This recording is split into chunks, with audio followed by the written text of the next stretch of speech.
Yeah, this is Cordero, so now you know. Yo, I'm from a little town of Baltimore. Don't venture through here unless you're ready for war in the city. You gotta watch your back, cause mamas get cat for flapping their yak. Tension acts feel late, so don't flex like Goldberg. Or you'll be next zeros for stuff about your life because of the way you talk, the way you walk. Look at it wrong and you'll be outlining chalk, prone on the sidewalk. Demorians ain't playing, so bring it, roll on through. You will get hurt without warning. If you're not down, we be swarming like killer bees, looking to touch you outside and take him down. Keep your head to the ground, don't make a sound or get bound and gagged. Straight up and down the street. Here, not even the baggy that we. Our jails are full because we take no bull. Better cat, sucker, just got whack, jet cat. Because the fool was a stretch. That's every day around this way. One hand on a 40, the other grip the trigger, so don't challenge the world grave digger till the morticians get rich. A book will figure this to how the whole body. Before it's known for us hiding. High price holds up the blow. So go with the flow. Act like you know. Go to spot stays high, so this is all we got. The streets we run. The cops don't come, they don't care. Our elders are scared. Our moms are blade. My dad's a tech. We show no respect. Not even the army can protect you in this little town called Baltimore. It's a city where the bullets spray. Load the clip before you go off the door. Into the war zone. The streets of Baltimore. This ain't the city to read. It's the city to please. Yeah. This ain't the city to read. It's the city to please. New York played out. LA went gay. Be more in the city where the bullets spray. Load the clip before you go off the door. Into the war zone. The streets of Baltimore. Yo, this ain't the city to read. It's the city to please. Yeah. This ain't the city to read. It's the city to please. Don't come to Baltimore talking crap. You just get a flip in your AF. Assuming you don't get cut in your chest or your gut. People be flipping straight nuts up, so don't come on after dark. Don't get caught in the park. We circle go with no heart like a shark. We be lurking, waiting, celebrating. Making the crap, hoping to pop a hot one. The cats from one time, the real South Hood ain't picky. High as hell and violent. A real stuff stay silent. And when the tech explodes like a time bomb. So before you approach, remember you only got one life to give, one life to live. You want to keep it? Then don't creep it. Ain't nothing out here but trouble. So take a double take. Or get break over cold by the soul taking, bowl breaking, headline making rolls. Why you want to know about those who terrorize this town? We be holding it down. You got to go up around this. Bro, be flat on that back. Just for making eye contact. Your road never rolls so low. You be lifted up your wall or what? Be more stays hot. Lots go pop. Wanna be strapped to the pavement. Brothers got graveyards in their basement. Come on. The read. It's the city that please. Yo, New York played out. LA went gay. Before is the city where the bullets spray. Go to quick before you go out the door. Into the war zone. The streets of Baltimore. This ain't the city that reads. It's the city that please. Yeah. This ain't the city that reads. It's the city that please. You live in Baltimore all my life. The women are fast. The brothers are tight. This ain't the city that reads. It's the city that bleeds. The city that breeds bullets and shell cations. Weather station triple light. For putting crews on ice pieces of those who stump out the boys and bleed. That's how we do. I can't forget those on death row waiting for that showdown. In the chamber 30 seconds and it's over. You can't hold your breath. The gas fills your chest. I know brothers that get in the rush and thinking about all you do is Jackson get over final. Probably tell us about even those doggers, brothers we pack in. Brothers we stack in. Think we act, think we're bringing crew. So we can do how we do. The corners tagging your toes. You thought you was G.I. Joe, but your reflexes were G.I. Joe. You caught a quick burst. You get the ride that hurts, so you'll be covered with dirt. Was it worth it? Don't mess with the cement city that shows no pity. You want to rumble? This is the concrete jungle. The bottom is fit. Around here, you like it worse? It's the city that bleeds. It's the city that bleeds. Yeah. This ain't the city that reads. It's the city that bleeds. New York played out. Yeah, no doubt. LA went gay. Be more in the city where the bullets spray. Go to the people you go off the door. Into the war zone. The streets of Baltimore. All right, y'all. The streets of Baltimore. Well, we got an update on our story today. I got the charging documents against the young man that killed a Baltimore police officer, ran her over. I got the mother and the lawyers trying to defend the actions of the young man. And before I start, let me say that the state's attorney's office, this young man had a criminal record that's long, but he mostly steals cars. Probably stole a Jeep that the 4 kids was riding in. They making sure they charging him with first-degree murder, not manslaughter, not second degree, and they charging him with first-degree burglary. Even though there's no evidence that he ever entered any house. They're going to throw the book at that young man. When you hear his mother, you're going to hear her blame the system. She's not going to say she's responsible. That's her child. She's not going to admit that. But she's going to say that it's the system. I've heard news reporters go after the juvenile prosecuting system because he had just escaped from a juvenile facility. He had a hearing on the 10th. He was released after that hearing on the 10th. And the prosecuting agency says they weren't notified. Do we need changes in the way we handle the juvenile system? Are we too lenient on juveniles? So many questions to answer.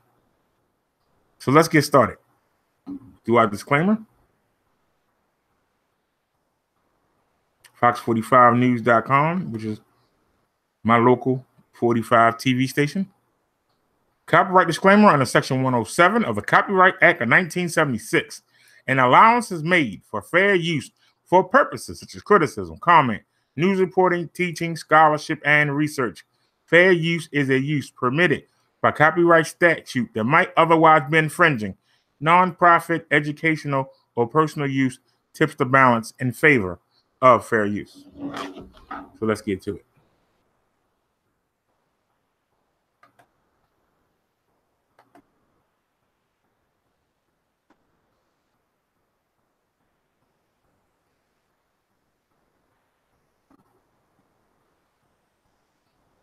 All right, share. Let's wait for y'all to catch up. Let me check the chat.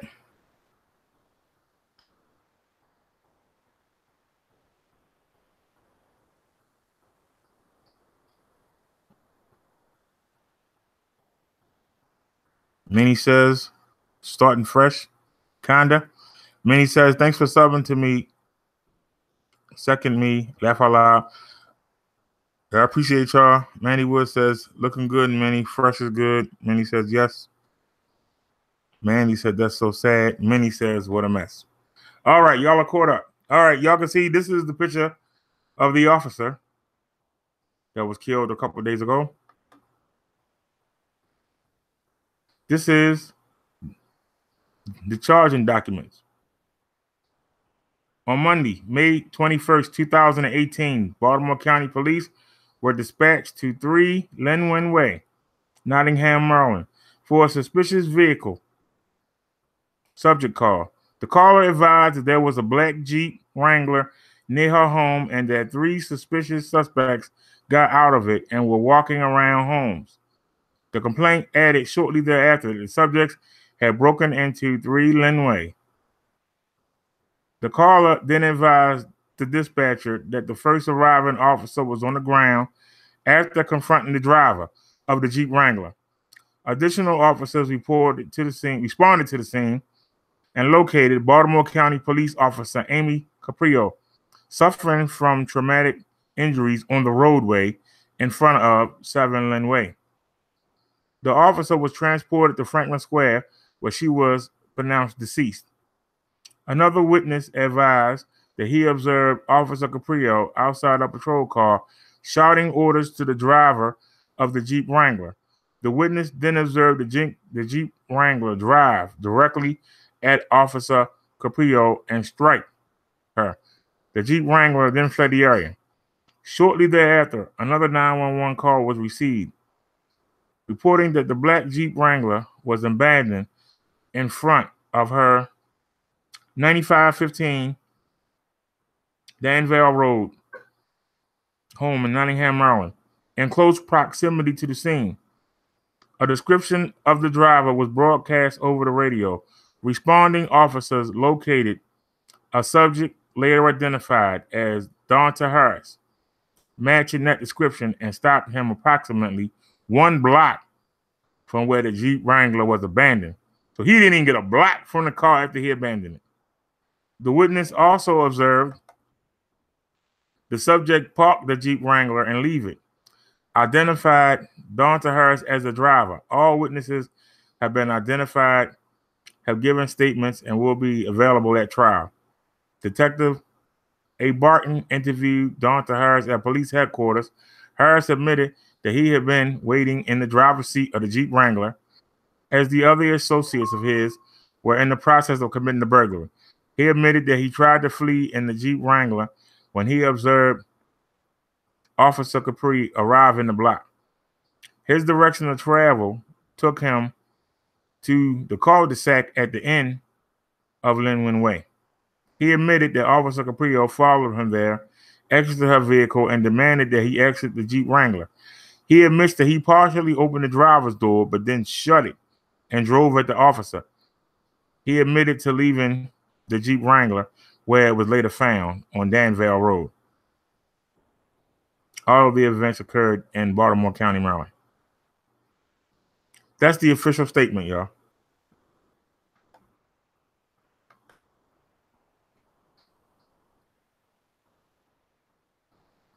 This is the suspect right here.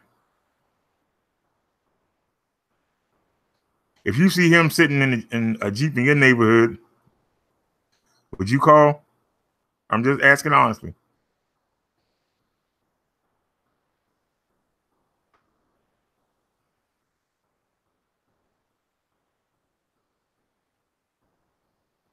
All right, now let's get to some more. I want to get to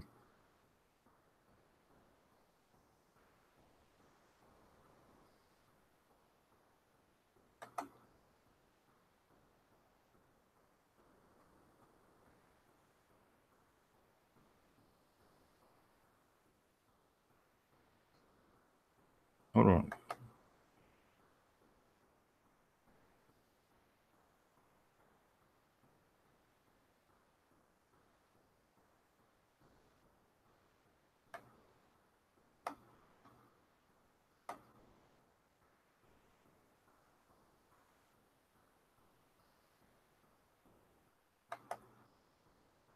Give me a second, y'all.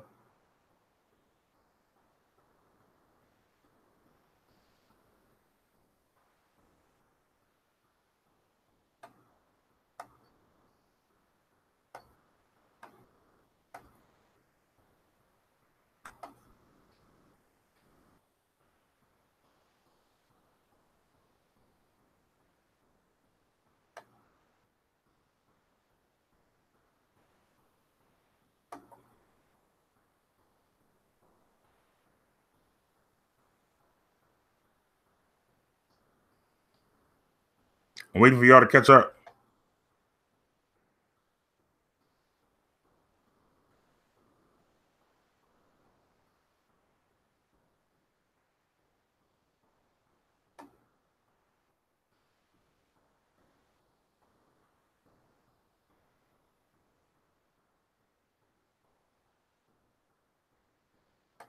And his computer slow.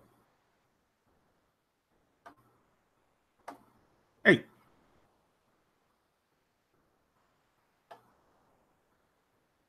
There it is. Hope ain't no commercial.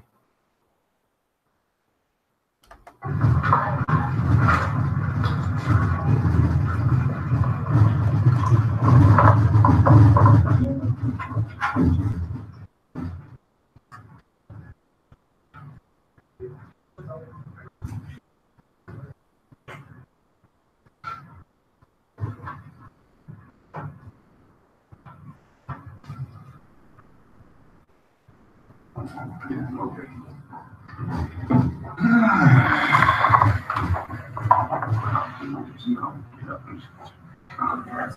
on around, ma'am.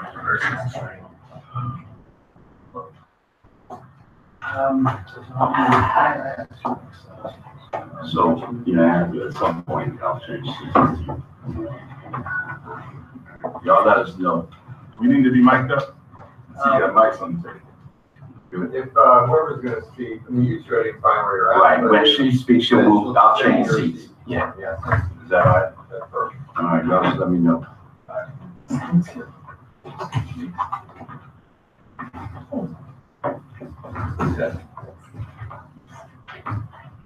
First, we all offer condolences to the family of Officer Amy Caprio, as well as law enforcement generally. We understand the nerve that this case has struck, the optics of an inner city kid being linked to the death of a Baltimore County police officer who is both female and white. We understand the inclination of some to rush to judgment, in part to satisfy their emotional thirst born out of anger. However, those of us who practice on a regular basis in the criminal courts of Maryland are quite familiar with the change in the composition of a case from its inception to its conclusion.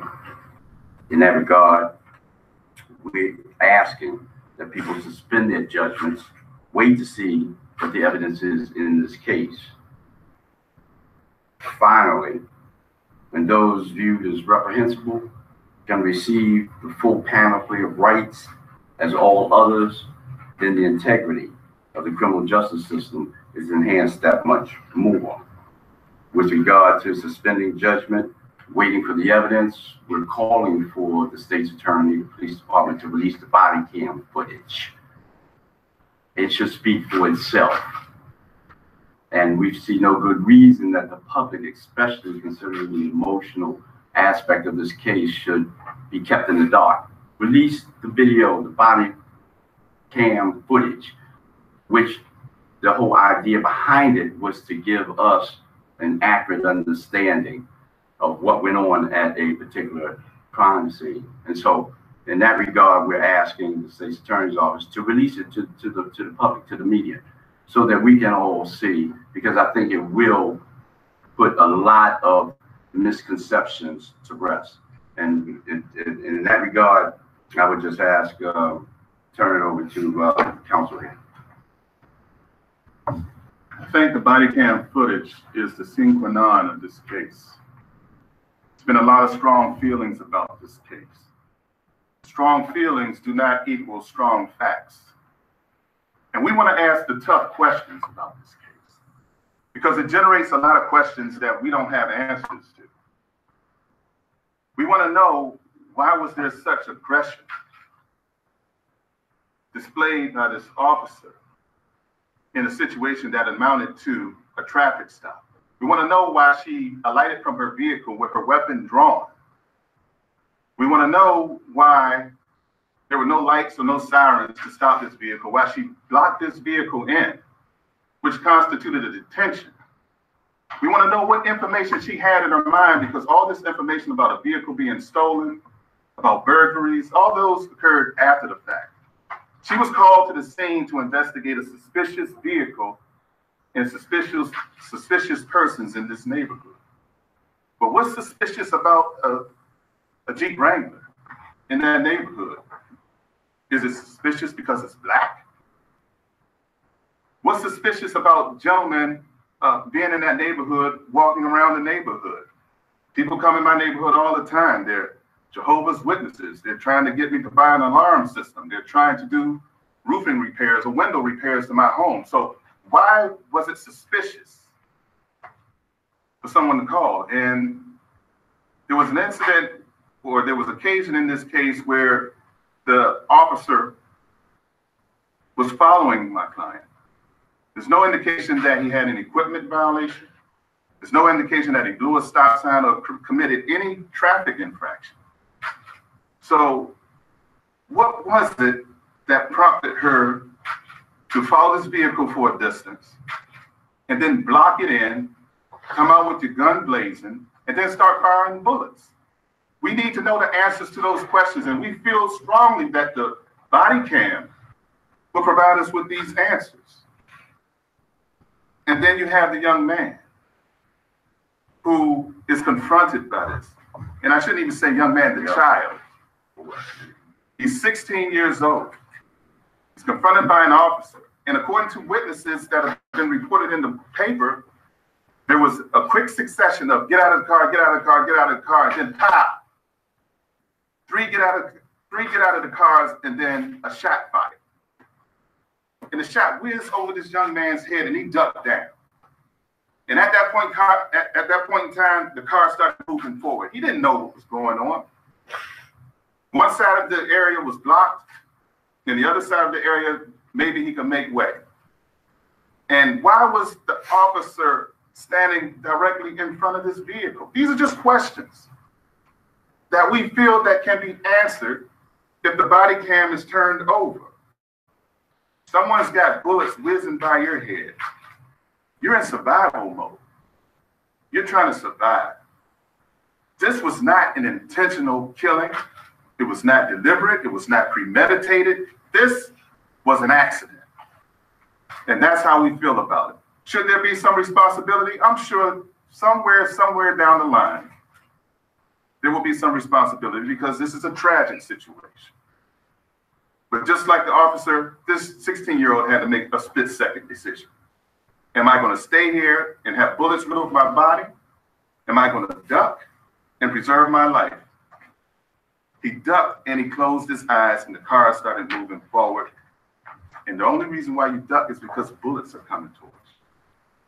What other reason is it? And what was the motivation to hit an officer? What is the motivation to, he said, okay, officer's on the scene, I'm just going to run this officer over. There's no motive. So I'll submit to you all that there are a lot of questions that we have that we would like to have answers to. Strong feelings about a case does not make strong facts. Our job is to get to the bottom of it, to get to the facts. Forget about the optics. Forget about all the elements that makes this case dramatic and one that people cry out for. We want to know what was in the officer's mind at the moment she deployed deadly force. What probable cause did she have to believe that this person was going to do harm to her or some other individual in this residential district? What reasonable articulable facts did she have to believe that this individual inside of this vehicle was armed and dangerous? When you see this young man, he is a puny 5'1", 120-pound young man.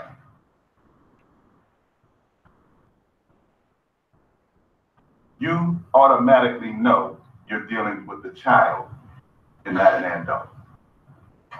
Where was backup?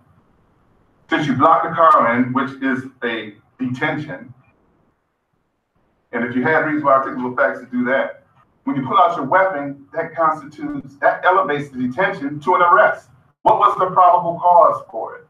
The other three individuals, they were nowhere near the scene. And I'll submit that she didn't even know or have any vision of them in her purview. She was there to investigate a suspicious car and what they believed to be suspicious people. And quite frankly, other than it being in Perry Hall, I do not know what young people in a residential area district, what about young people in a residential district makes them suspicious? I just don't know. So much so that the aggression upon initial encounter is your weapon drawn and ultimately bullets raining out. Let me say this also, this is, people are making a lot of assumptions. They're assuming that this young man stole the car, and they're assuming he drove it from Baltimore. No evidence of either of those. They're assuming that he knew about the three that got out of the car were going to burglarize a home. They assume that he knew that, and there's no evidence of that. The detectives, as expert as they are, especially in Baltimore County, questioned him for 2 hours over a 5-hour period. And he told them he did not know. And people might say, well, what do you expect him to say? The evidence also will show that he gave them the names and addresses of the 3 other individuals. So if he's going to be truthful and honest about that, why can't we trust the other things that he's had to say? So, but aside from that, what evidence is it that he knew a burglary was going on? What evidence is it that he intended to hit and kill this police officer? The state has even conceded that when the gun was drawn at some point, either before or after the first shot is fired, he's ducking down. He's looking at the seat of the vehicle, and he's just instinctively trying to get away. As Jay Wendell said, you know, he was in survival mode. And because we understand the heightened sense around this case, the frayed nerves, the ugly emotions that are flowing, we understand that people are not going to be receptive to facts. But the facts are what controls this case now and tomorrow when it finally comes to trial. But if the state will release the body cam footage, then it will give us all a better idea. And it'll quiet down all the ravings and the rantings that are born out of some ugly emotions. And to that extent, I would just personally say to those that have called with vile messages, death threats to my office, it's not going to deter me, for one. I'm going to keep pushing for this lady's 16-year-old boy. He had just turned 16 in January. He's essentially a 15-year-old kid. And so death threats, vile comments, and the like, it's not going to deter. But we're hoping that, you know, I began by saying let's withhold judgment until more information is out there. And we do believe that that body cam footage will lend a lot to the general public's accurate understanding of what actually occurred that day. And let me just say this. This was an extremely tragic accident. It's not lost on any of us up here that a police officer lost her life and not lost on anything. And we just want answers. We don't want to play the old shell game. We don't want to play hide and ball. You told everybody, Mr. Schellenberger, which you believe the evidence will show. So what is it going to harm if you produce the video that you say backs up your evidence? Produce the body-worn camera so we don't have to speculate as to what we believe the evidence is going to show. We want to know why Officer Caprio found it necessary to draw her weapon on the 16-year-old child based upon what ostensibly amounted to a traffic stop. We want to know why she fired a shot into the front windshield of that vehicle. It goes through the windshield and exits out the back window, shattering it. We want to know why this was necessary. And we want to know what information she had to display all of this aggression based upon that scenario, because we know the burglary information came after the fact. We know the stolen vehicle information came after the fact. We know the not having a driver's license information came after the fact. Everything came after the fact. Their own eyewitnesses, civilian witnesses said, there were 3 get out of the cars and then pop. And then they said, the next thing they saw was an officer on the ground, apparently, critically. And our hearts go out to that officer. But equally, our hearts go out to this mother and his family. And then to that extent, unless you watch questions, I'm gonna move Ms. Wilson over here. She can field some questions so that you all can better hear. Warren A. Brown. My name, J. Wendell Gordon, Gordon. Wendell is W-Y-D-A.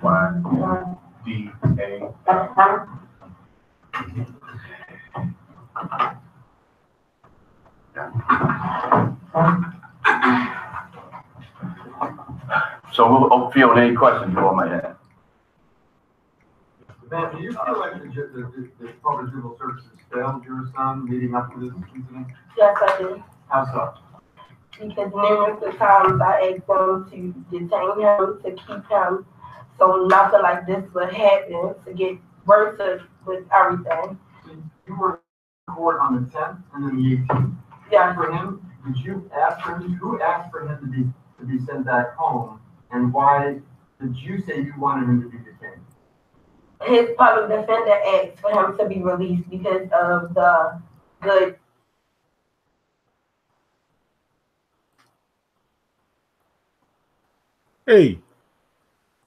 behavior that he did when he was detained at the DJF system.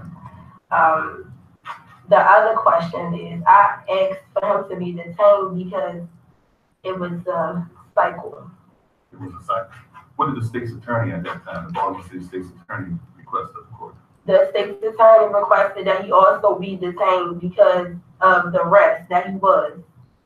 The judge granted that he be sent home on community detention. So now we here.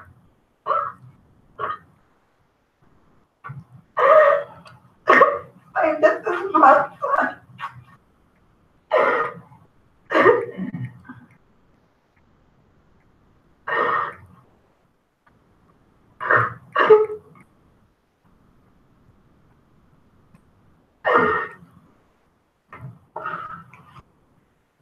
Nobody understands what I've been through. This is my son. Everybody got so much to say. It's just terrible. This situation is just sad all the way around. Like, a person has lost their life. Like, my son will probably never get the chance to prove that he is not this person that is being painted. This is really hard.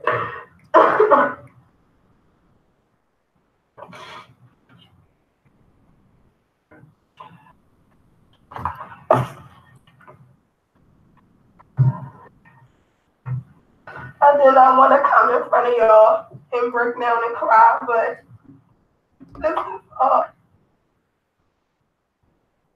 I see my son mugshot on everywhere. This is not.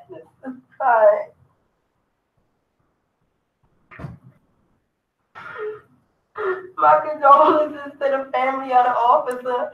My condolences from the bottom of my heart. This is so wrong. If they would have kept him, we wouldn't be here.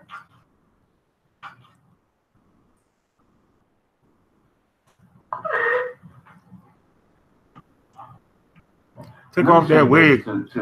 Because it has been, he's been demonized, and we understand that. But let me put things in absolute proper perspective. Single, the only child, growing up in the household for 14 years, no problems. There's a newborn baby that comes along, and at the same time that the mother's devoting more, taking some attention away from Dante to the newborn. Dante is starting high school. You know how it goes from middle school to high school. Things change, so he starts to kind of hang with people. But he's 16 years old, and it's only been the last 4 or 5 months of his life that he encountered contact with the juvenile system. And what were they for? They weren't for drugs. They weren't for violence. They weren't for guns. They weren't for any type of assault. They were for being in a car that was stolen. Now, that's not to say that he should be patted on the back for that. But I think that we need to put things in the correct perspective. He ain't a killer. He doesn't have that spirit about him. That's not who he is. He's a kid that panicked when a gun was put in his face. Some people become incontinent when a gun is pointed at them. Some are paralyzed with fear. Some turn and run. And so for us to be too critical of the way this 16-year-old act when confronted with this gun while waiting on some other guys who he didn't know what they were doing is the reality. And I don't care how people want to frame it. That's the reality. And I'll also say those other guys, as far as he knew, were there visiting other girls. They were teenage guys. He had no idea. They could have been visiting friends. He had no idea. They kept him in the dark deliberately about what was to take place. So I echo the sentiment of Mr. Brown with regards to this. I will tell you this. Despite having a 4-year-old child today, and Dante, who was 16, mother worked feverishly to ensure that her child could receive the services available to him, to make sure that his welfare remained intact. She worked feverishly. She just didn't, when he was missing, she just didn't call somebody. She was calling constantly. She was giving information. She was going over to people's homes, almost getting into fights with other children's mothers looking for her son. So this was a woman who was crying out for help. She turned to every resource available, including the court system, because with the mother's wit and intuition, she had that feeling that sinks in your gut that something was about to happen. And it's just that mother's intuition, and she did everything she could to avoid what brings us here today.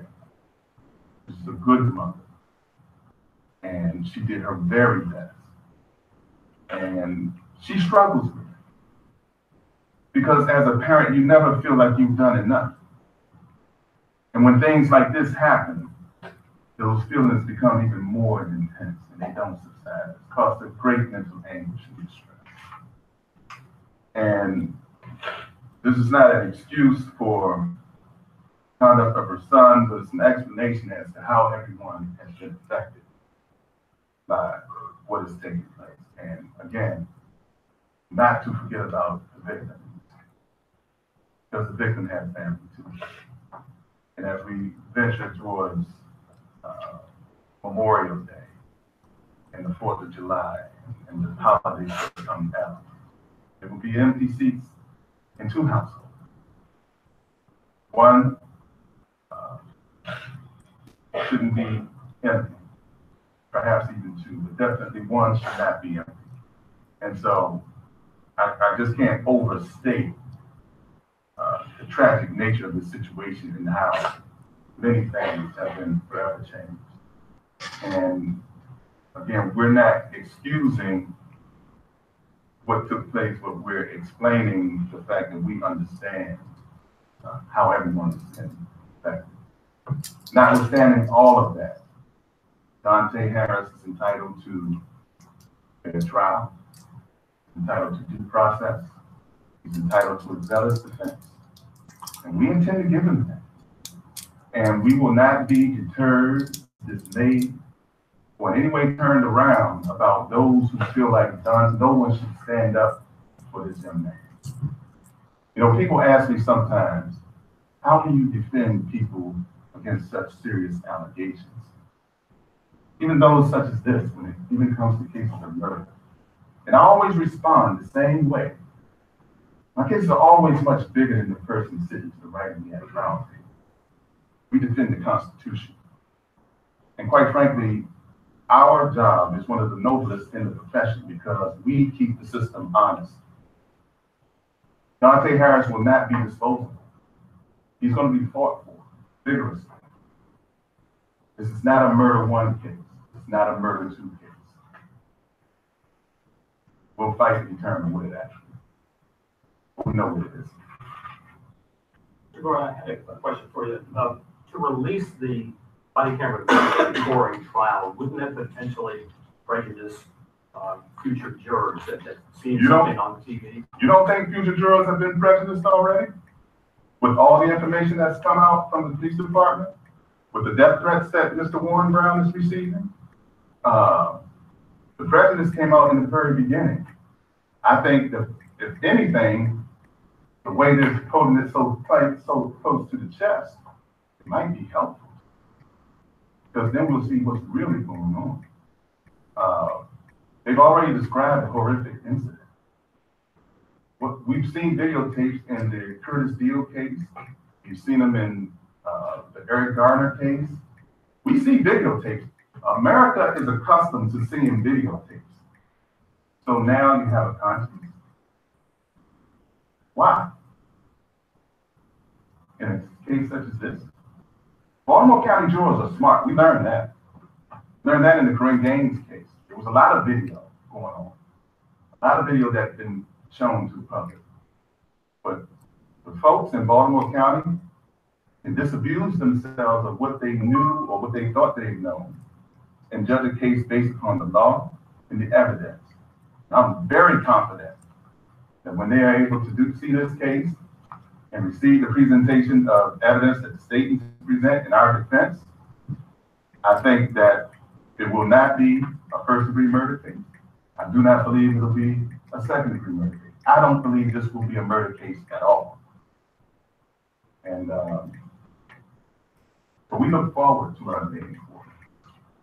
Because in the media, they just throw out anything without the filters of the judicial process to ensure that only sufficient evidence is allowed to be considered.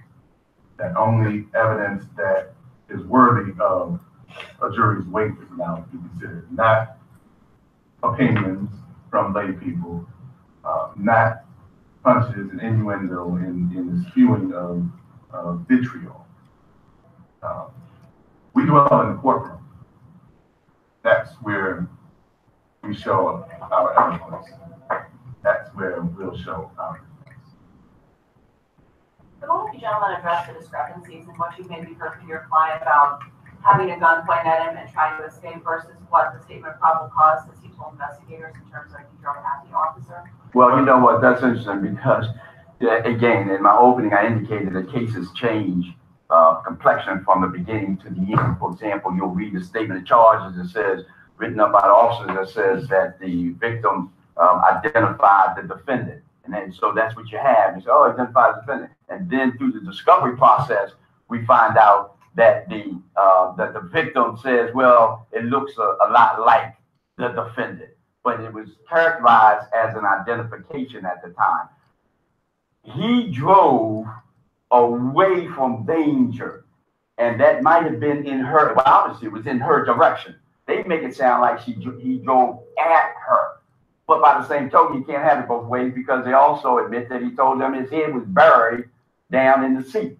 So he didn't see where he was going. And we're talking about a 16-year-old who has no propensities for violence shown in his background. Why, as Jay Wendell asked, is he going to take on a police officer who has this weapon pointed at him? Why? I mean, it doesn't make any sense. It makes sense that he would get away from him. It makes sense that he would duck down. And you know, what we think evidence will show is that if he had not ducked down, the trajectory of that bullet from the front windshield through the back windshield would have ripped through his head. And then everybody be talking about a police-involved shooting. And it would be a police-involved shooting or police-involved killing, but it wouldn't be police-involved murder. But every time we refer to this young man in this case, you know, they say he murdered this police officer. And so, there's a long answer to your question, but essentially that is their characterization, but they can't have it both ways because they admit that his face was buried in the seat as he's pulling off. I'd like to respond as well. The officer that wrote this report was not Amy Caprio. He wasn't there.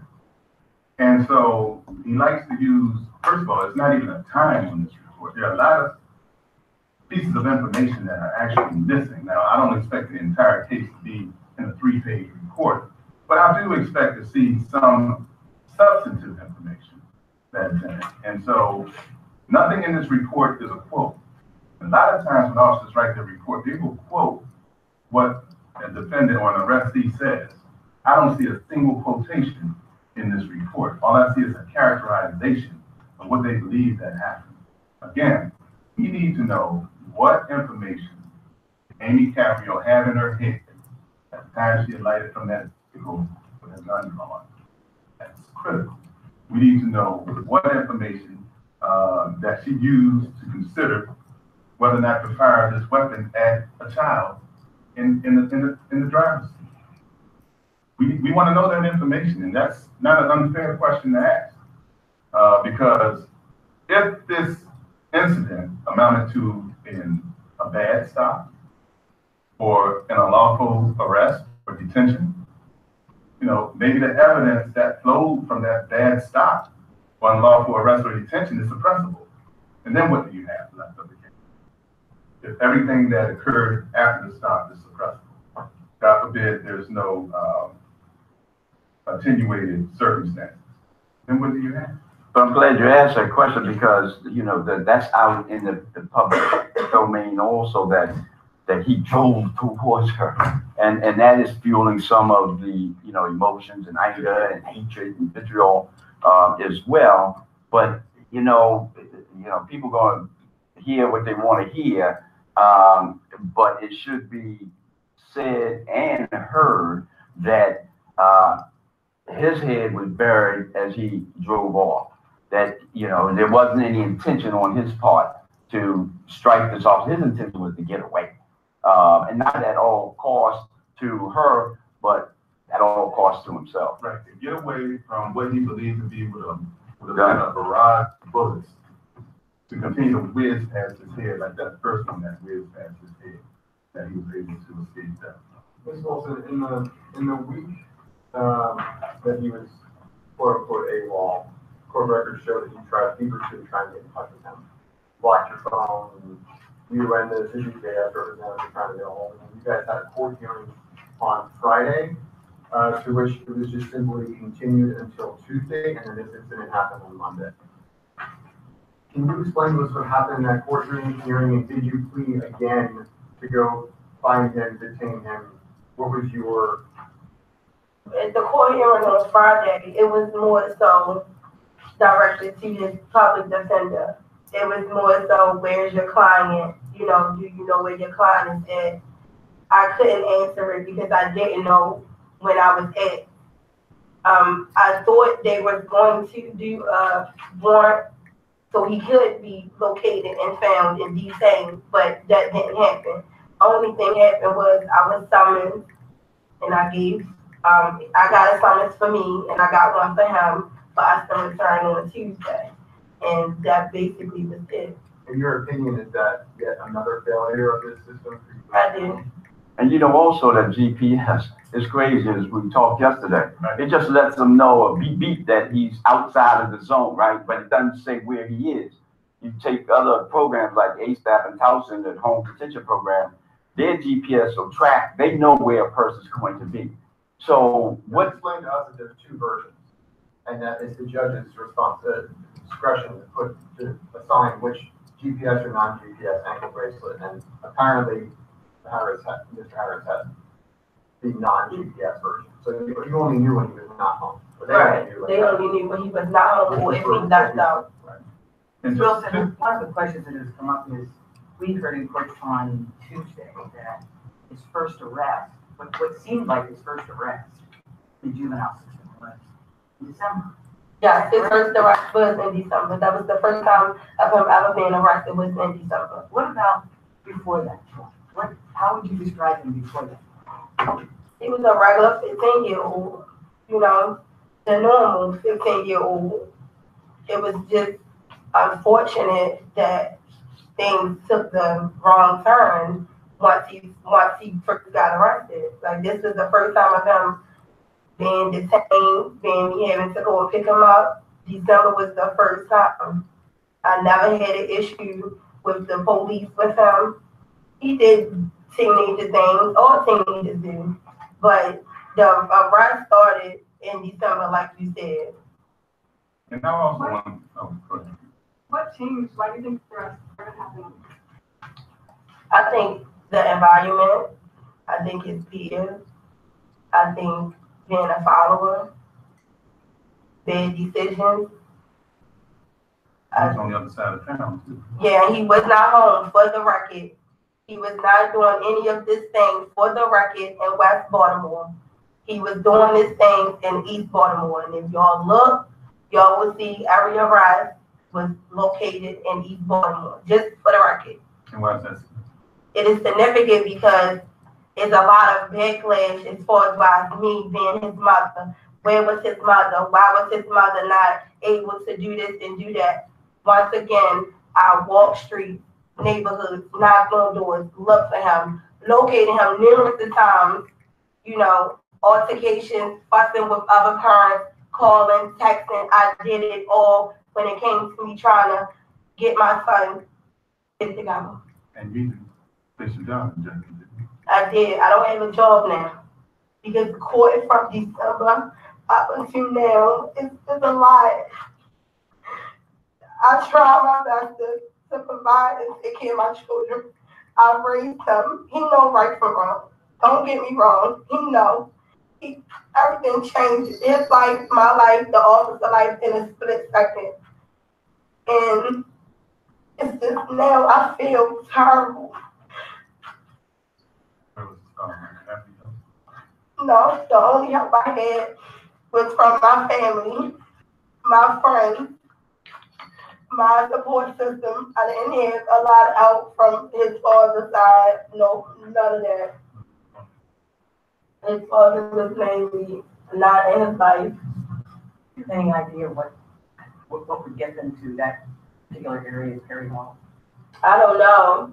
Like I can't even say. I don't even know the ones he was with. I don't know nothing about why, where.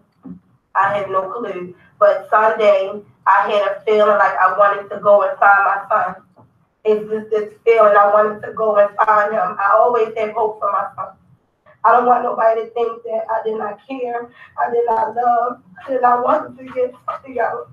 I don't want nobody to think that. This is the hardest thing that I have to do, to try and validate that I did what I was supposed to do or try to. It's hard. It's hard. I do. And he loves her dearly. It's heartbreaking. I have to say, where is she? Where is Dante? Ma, where is Dante? It's very, very heartbreaking that I have to say he'll be home soon. I can't disclose this to her. You know, like, it's hard. My family is going through things too. You know, it's hard. It's very hard all around. What do you say to people who, you know, you say your family is going to that family name in capital? I'm really and truly sorry for this. If I could have just found my son, he would still be here, and my son would be here with me. It's so hard. I'm truly sorry for the actions that my son did. I don't know what was in his mind at the time. I don't know. I was not there. I just wish I had found some time for this to happen.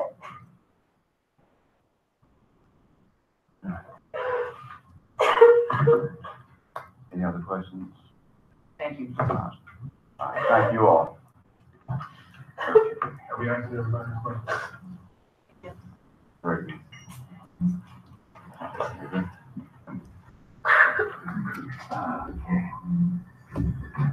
All right, y'all. We're watching this courtesy of FoxNews.com, my local television station.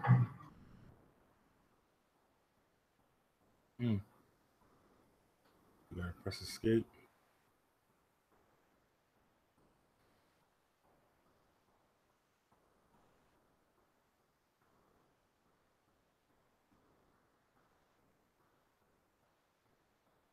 Okay, y'all, I didn't realize it was that long. Let me read the disclaimer again. Did not realize it was that long.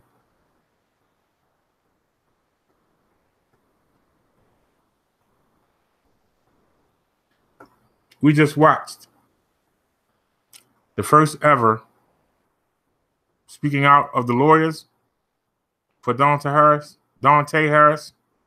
Her mother said his name. It's spelled Dante, but it's Dante.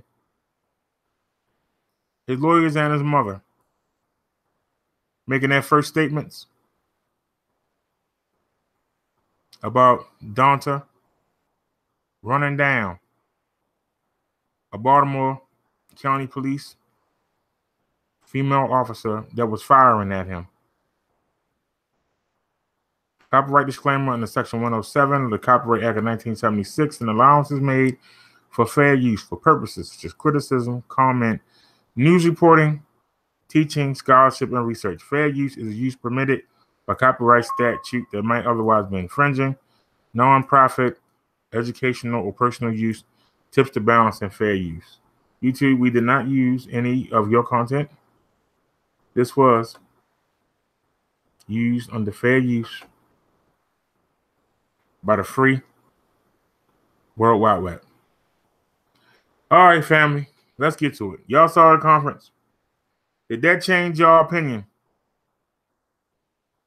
of what happened in your mind? Did those lawyers or the mother convince you to have any pity for the suspect, Dante Harris? 16-year-old, 5'1", 140-pound boy who's sitting in the car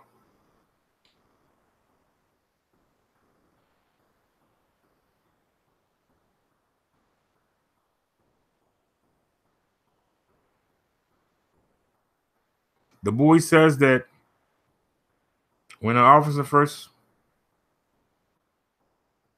got out the car, he opened the door, but then he closed it back. That might have been the most telling thing.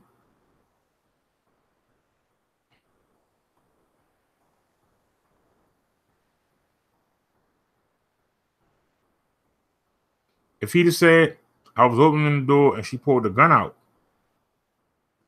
and I closed it back, that would have made more sense. But then he said she fired the first shot. It went over his head. He ducked down. She continued firing and he pulled off. His head was ducked down in the seat.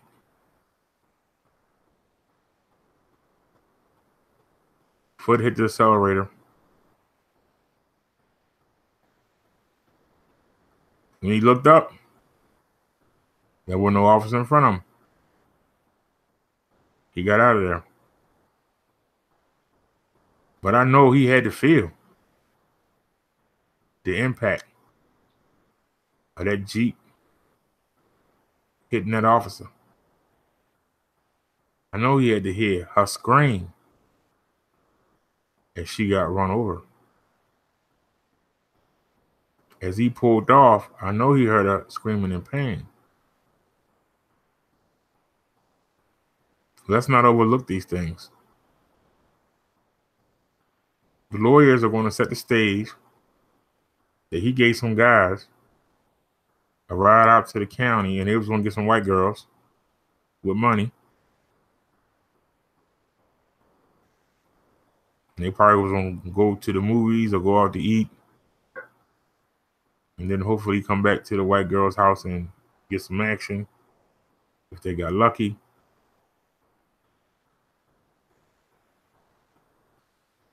But now the police got to prove that items are missing out that house, that it was broken into, that no teenage girls live there.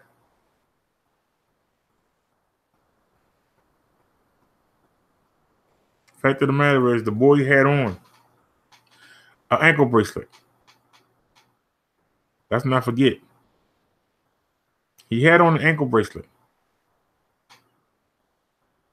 But because the city wasn't willing to spend the money to get the good ones that they got in the counties, where they not only tell you where you are, but remember, you're not supposed to go 30 feet, I believe. Some are 30, some states are 60, some states are 90 feet from that device that's located in the house you're staying in.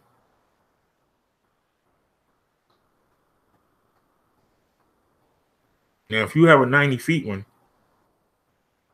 and it's in an inner city row house, you can literally be on the next block and it won't go off. So you're not even detaining them to that house. You're detaining them to a 90 feet radius. Most of the row homes in the city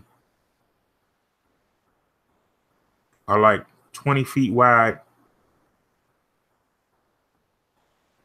maybe 120 feet long. Some of them 90 feet. If it's a short, narrow, if it's a wide house and a narrow length, the house might be 30, 35 feet long, but it might be 45, 60 feet wide. So if you got a 90-foot radius, you literally can go over on the next block and not set off that alarm. So it does not keep you to that house.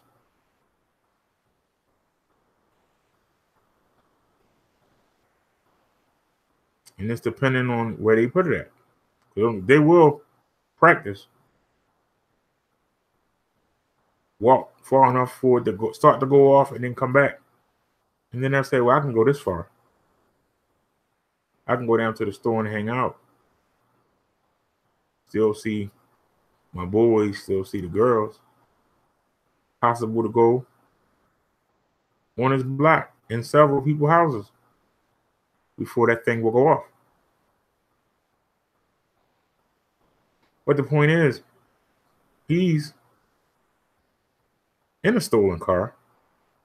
That's what he does. And he didn't start his crime spree until December.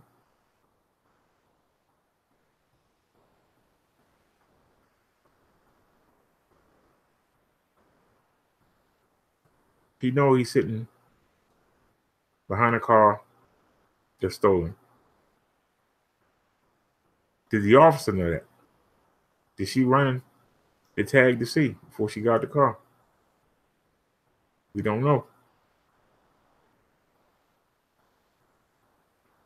But even so, a stolen vehicle and a burglary in progress, maybe. Is that enough reason to go charge at a vehicle with your gun drawn and firing shots? We don't know. What we do know is that when she told him to get out of the car, he should have got out of the car and laid down on the ground. That's what he should have done. The fact that he opened the door and then closed it back, did that make the officer think at that point, I got more than a burglary here. I got more than a stolen car here. Why would he close the door back? At that point, why didn't she just stand down and wait for backup? If he opened the door and then closed it back, that should have been a sign. Something ain't right. I ought to just stand back.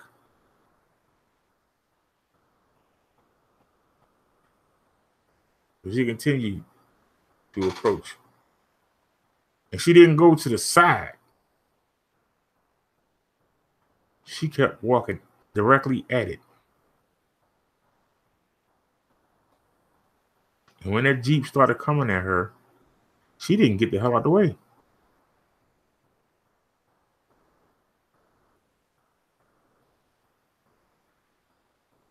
And I know it's movies where we seen people driving at somebody and it just pat, pat, pat right through the windshield and shoot you in the head. But that's the movies. In real life, you get out the way. Let one of your other partners catch him on the road. There's no need to sacrifice your life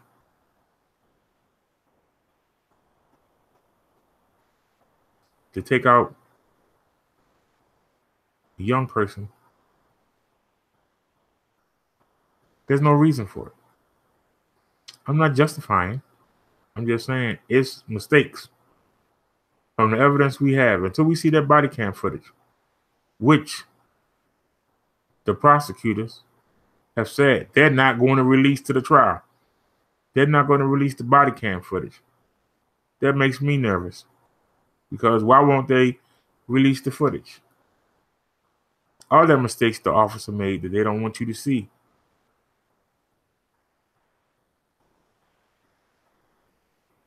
This is a sad incident where we have a police officer that's dead and we have a young man fighting for his life. Some of you will say, well, he was a young criminal just starting. But he was still 16.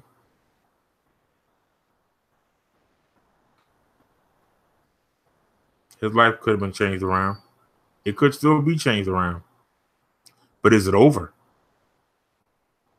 He might not see a city street until he's 45 or 50.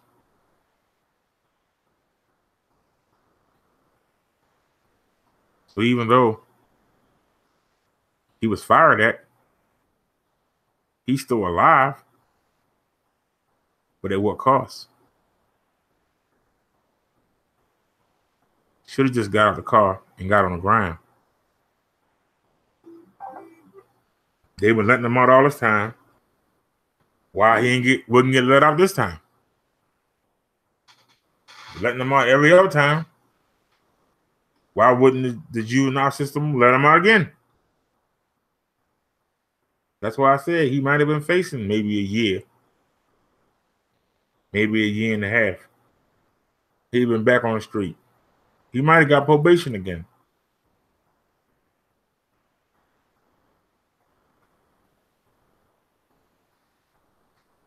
That's check my checks. See what I missed out. Now I was following it while I was playing, so y'all can't say I was ignoring y'all.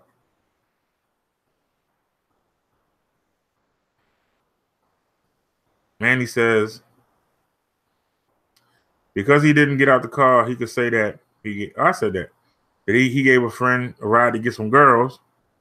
He could also say he didn't know they were burglarizing the home. Manny said, "Oh, so there, reason she stopped." BD Squad said that's going to be. I said that's going to be his defense. Watch. Manny says he wasn't just an innocent kid sitting and listening and reading scriptures. Randy Wood says he drove at her. I said, "Yup, Mandy, you right on." Mandy says, "Typical lawyer in court. He's going to lose." Mandy says, "It's a jury going to hear this." BD Squad. I said he's killed a white female cop. A jury isn't going to buy this. Mandy said, "Nope." I said, "Look at her take the blame off herself." Mandy Wood said, "I don't blame her, but she needs to acknowledge he messed up." Mandy says she threw him under the bus. Mandy said that will hurt her case. BD Squad says he's trying to make us up. I said she's trying to be the heroine instead of begging for her son's life. Mandy said, "Yups." Mandy sent me a link. Let me see what it is real quick. See if I can check it out.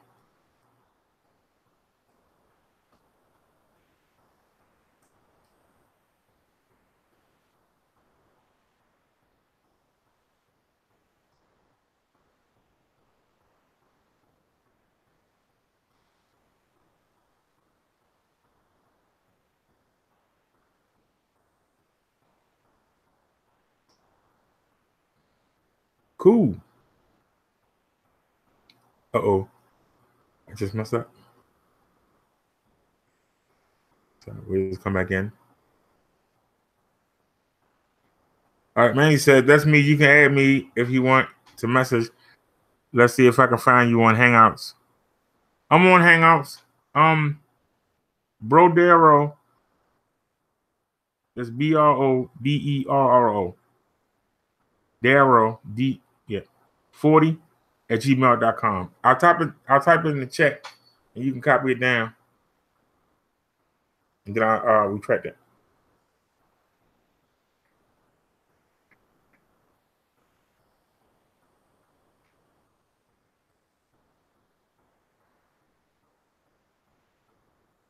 Let me know when you got it. I'll keep reading the chat. Mandy said, no, boo. Mandy said, yeah, he messed up big time. Did they say about the body camera? She had a body camera on. The prosecutor won't release the footage.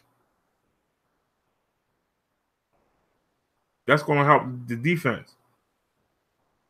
Because they're going to say that the state's not allowing them to really prepare for the case without that body camera footage. That's why I said there's got to be some mistakes made by the officer. Why wouldn't they release the body cam footage? What's the purpose of making an officer's way if you're not going to use it?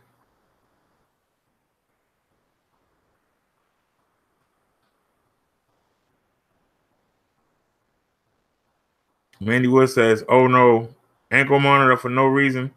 Yeah, right. He is definitely screwed. Stolen car. That's what his arrest was for stealing cars. You got it? All right, let me take it out. Move. All right. All you gotta do is enter that in Hangouts. And you can join our group. We got Lala, we got Minnie, we got Tyrone, we got Nat B, we got Smitty. I'm waiting for Nobody Cares to show up. Yep.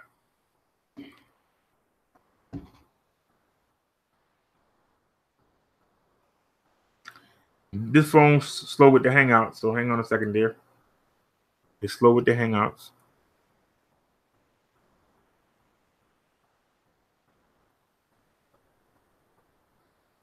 Man, it's slow with the Hangouts.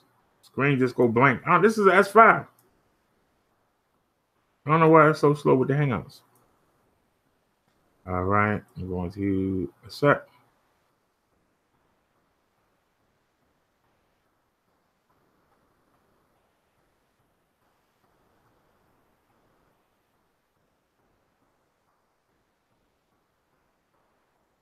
And it's blank again. So just hang on a second.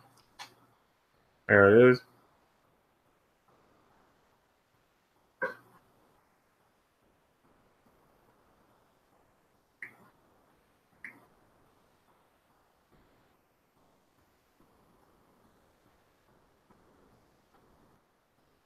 Did you get the message?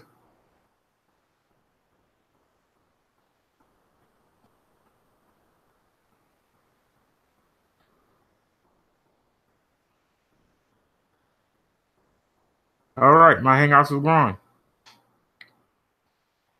I like to get Nobody Cares. I like to get Ben K. I got Taz. I like to get Papa D.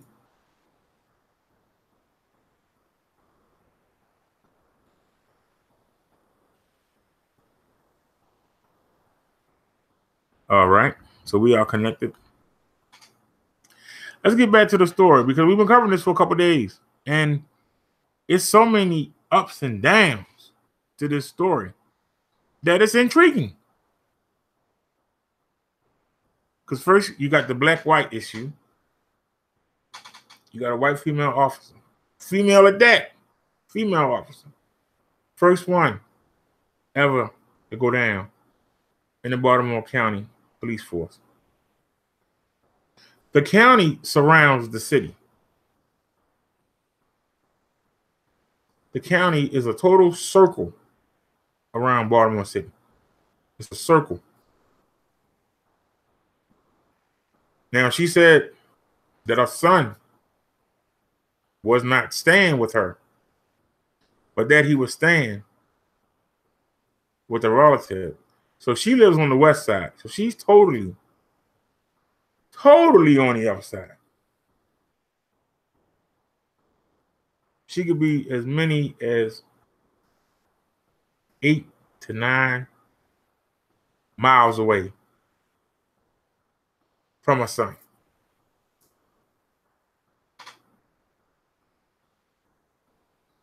Depending on where she lives on the west side.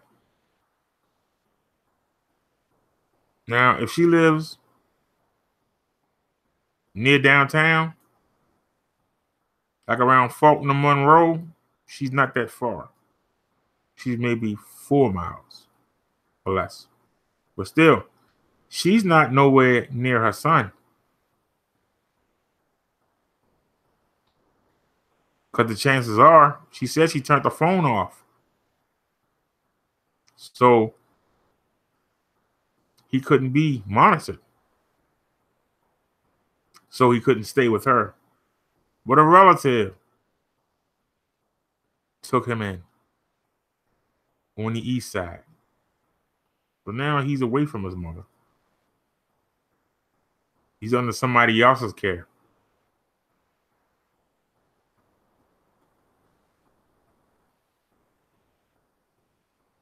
If y'all watch The Corner,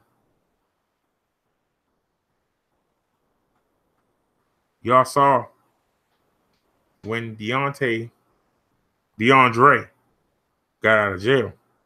When he got locked up, the mother didn't have a phone. He had to stay at his aunt's house. And when she dropped him off, what's the first thing the aunt did? Grab him around the collar and yank him in the house. Suppose this aunt wasn't like that. Suppose this aunt let him go all willy-nilly.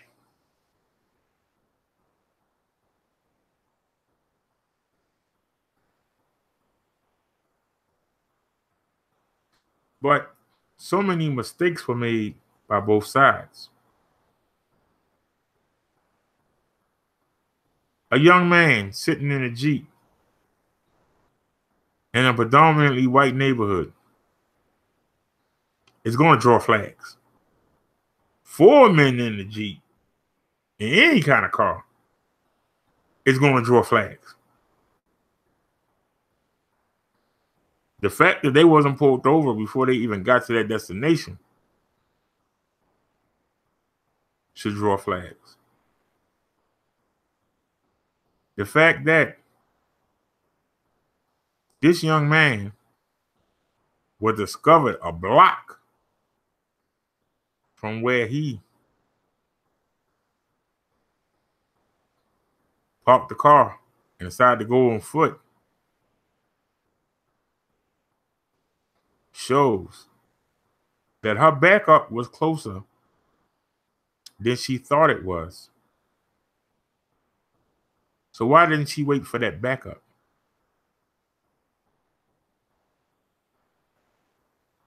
This was not a smart team. This was not a streetwise team. Why he didn't run into the woods? A lot of woods running. Find him a nice, safe area. Why he didn't take down some leaves and cover himself. So many things. So many things. But by him being a street kid, he's walking down the street. Because that's what he knows. He knows streets.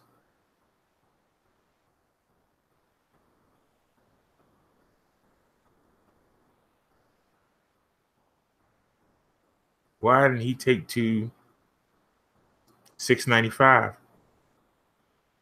Well, see, 695 is once again a circle in Baltimore County. Should have got on 95. Maybe headed out to Harford County. Stole a car off there. Drove it back to the city when the heat was over.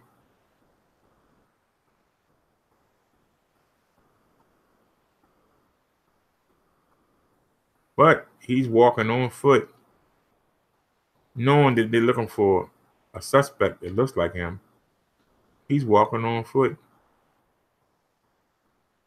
He think a black kid not gonna stand out in a predominantly white neighborhood? Did he even think to drive near the Liz High School, dump the car somewhere, and go and act like he was coming from the high school?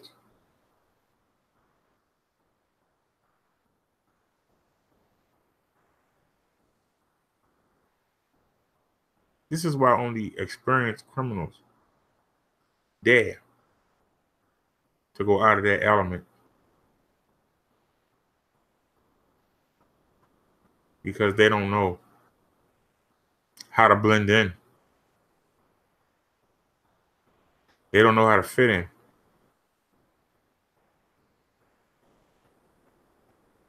There are plenty of places where he could have dumped that car behind the shopping center. Went into the shopping center. He could have went to it was the movies, not even a mile from where this occurred. He could have went to the movies, got him some popcorn, been sitting in there watching a movie. Cops come in, sitting there eating the popcorn. How you doing, officer? Enjoying this nice movie. What's happening?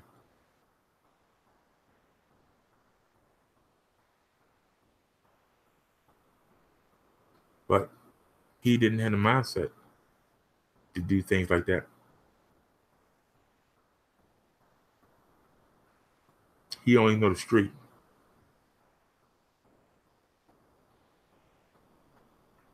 I told y'all before, when I would take a nice young lady out and we would go deep into the counties, when I would take them out Harbor Grace, if y'all want to Google that, we used to go out there on the waterfront. They got a boardwalk out there. It's a nice romantic walk at night. Since I first discovered that, they built apartments out there, and now it's not as seclusive as it used to be. But you can literally walk around and you on the water. You can see boats. You can see ducks. You can hear dogs barking in the water. That's it. You don't hear nothing else. They will be so nervous. Ain't nobody yelling. Ain't no women screaming. Ain't no kids crying. They will be literally shaking in their boots. They will be scared. They're not used to that element.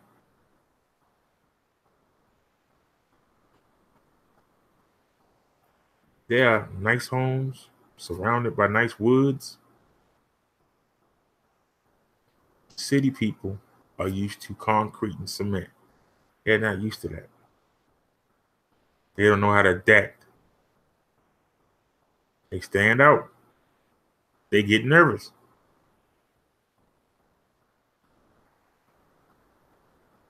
So why would you go attempt to burglarize an area you don't know how to fit into? They should have been out there in suits, acting like they were going door to door, trying to solicit something. That wouldn't have been suspicious.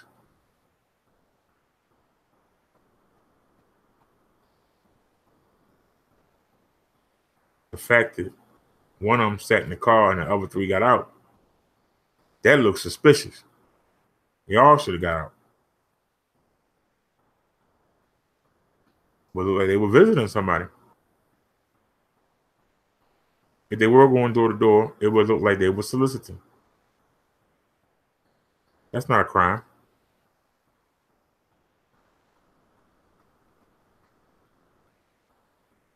Just wanted to give y'all some thoughts before I read your comments and hear what you got to say. So let's take a look. What do y'all have to say?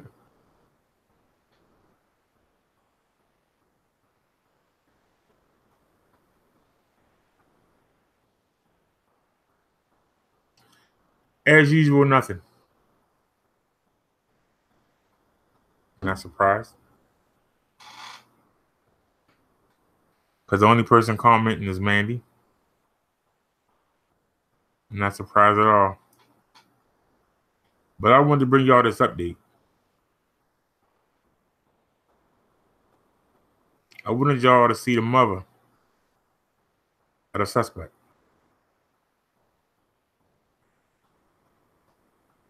A mother who, instead of begging for her son's life, pretty much, as Mandy said, threw him under the bus. Whether she realized it or not, because she's trying to make herself look good. I went through every channel. I tried to use the system.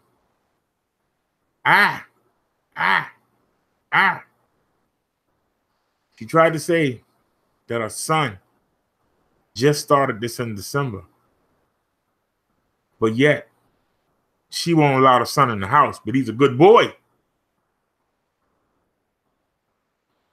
I got my phone turned off so that he could not come and stay in my house. But he's a good boy. I went to the court hearings to try to get my son put back in detention. But he's a good boy. He's not good enough to stay in your house. What make you think we're going to think he's good? You as mother will not allow him to stay in your house. His mother won't allow him to stay in your house. But he's a good boy. Did any of y'all buy this?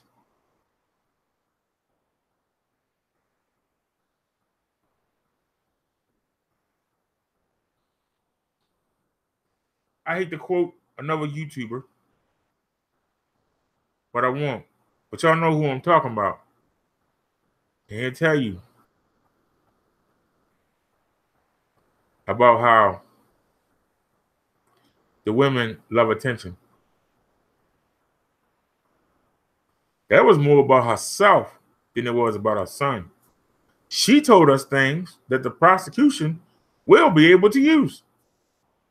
He's so bad, the mother won't allow him in the house. He's that bad that she turned off her phone so the state cannot make him come home. And want to turn around and tell us, hey, he can't stay in my house, but he can stay in yours. Can't stay in my house, but he a good boy. He can't stay in my house. I wish they kept him locked up. Well, they got him locked up. And he ain't coming out for a while. So this couldn't have been no good boy. He just started his problem. He got caught in December. How long has he been acting up? How long before he got caught?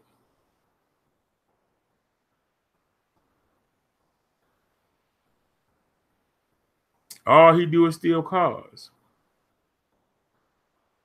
He don't do burglaries.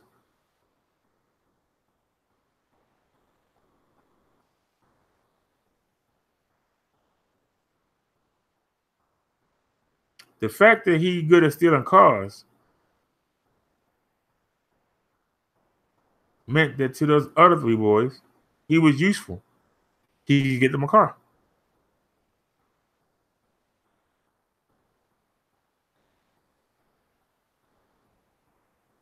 They might have stole the car from the city.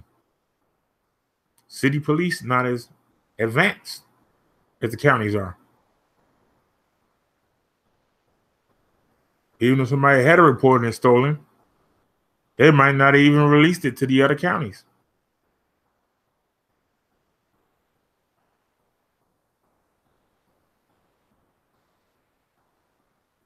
But you got 4 young men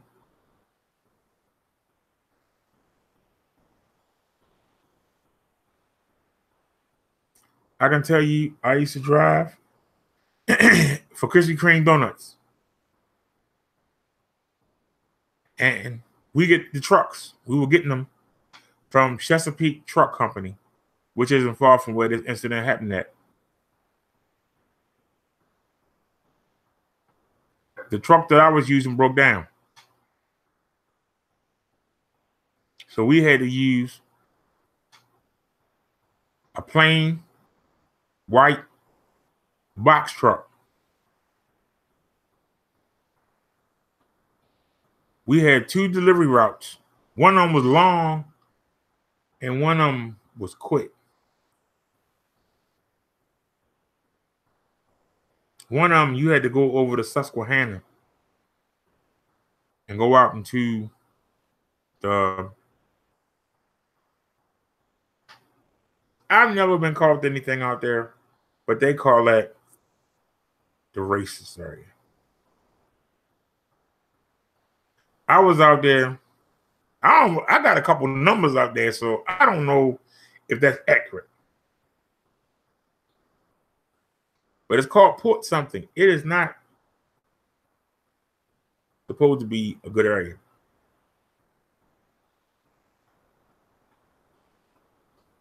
I hated that route. I like the other route, where you just went to Harford County and you just went in and out of Harford County. You started in the county, but then you worked your way out. This other one, you start in the city, and then you work your way all the way out to the other side of the Susquehanna River. It's not fun. But I know for a fact that when I had to drive that white truck, that box truck, that was a manhunt hunt for those 2 snipers. Remember the boy and the older man that was sniping people in Maryland? When somebody said they left in the white box truck, I got pulled over 19 times. I would be unloading the truck full of donuts, and the cops will come up on me. Hey, are you the sniper? Am I supposed to say, yeah? No, I'm delivering donuts. I'm just as nervous as you are. They might be out here sniping. I don't know. But I got a job to do. I got to deliver these donuts to that giant. Deliver these donuts to that rural farm. Sure, you ain't the sniper. Do you want to check, sir? I never owned a rifle in my life. I don't know nothing about no rifles. Slingshot, I could pick you off with. Not no rifle. I would have the same cops pull me over every day. And I'm in a uniform doing a job.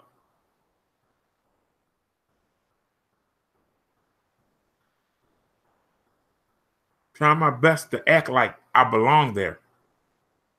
And we're still getting pulled over. How do you expect to blend in to an area where you know they know you don't belong? So why would you go burglarize an area you can't fit into?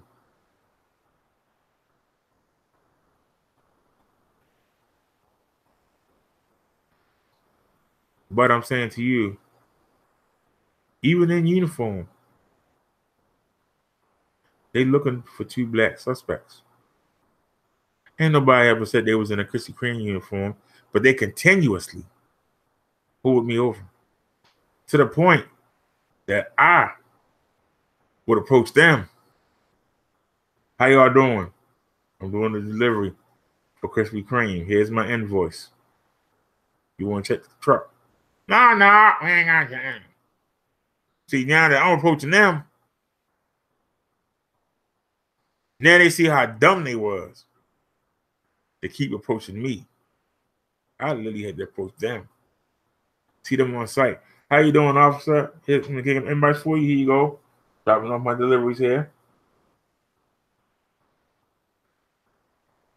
Yeah, we see you. We know you.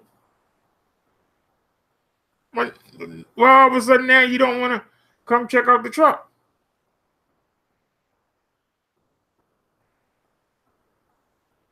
Because now I'm approaching them and I'm showing them how stupid they was.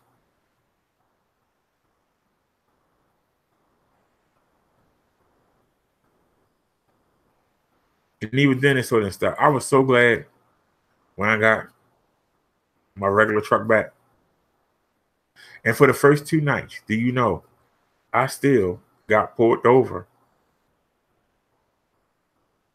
in the regular Krispy Kreme truck. Oh, he in Swiss trucks on us. Look at him. We definitely got to go check him out now. He in Swiss trucks on us. It was my truck. So I understand the stupidity of why you would try to go out there in a different neighborhood. You don't fit in. People gonna call. Not a racist statement.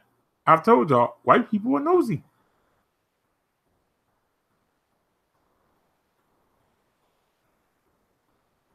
The man's son in the yard saw it happen. The father's in there calling the police. The mother's out there giving CPR.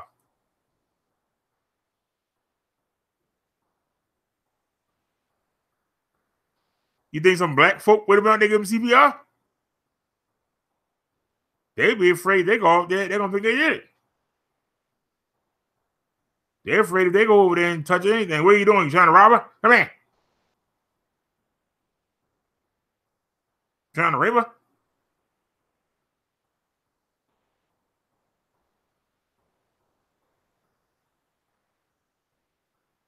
What made them think they could go out in that neighborhood? Let me check my chat. Mandy says I'm hanging up clothes. Laugh out loud. Tony says, were those 2 dudes black that had all that sniping? Yes.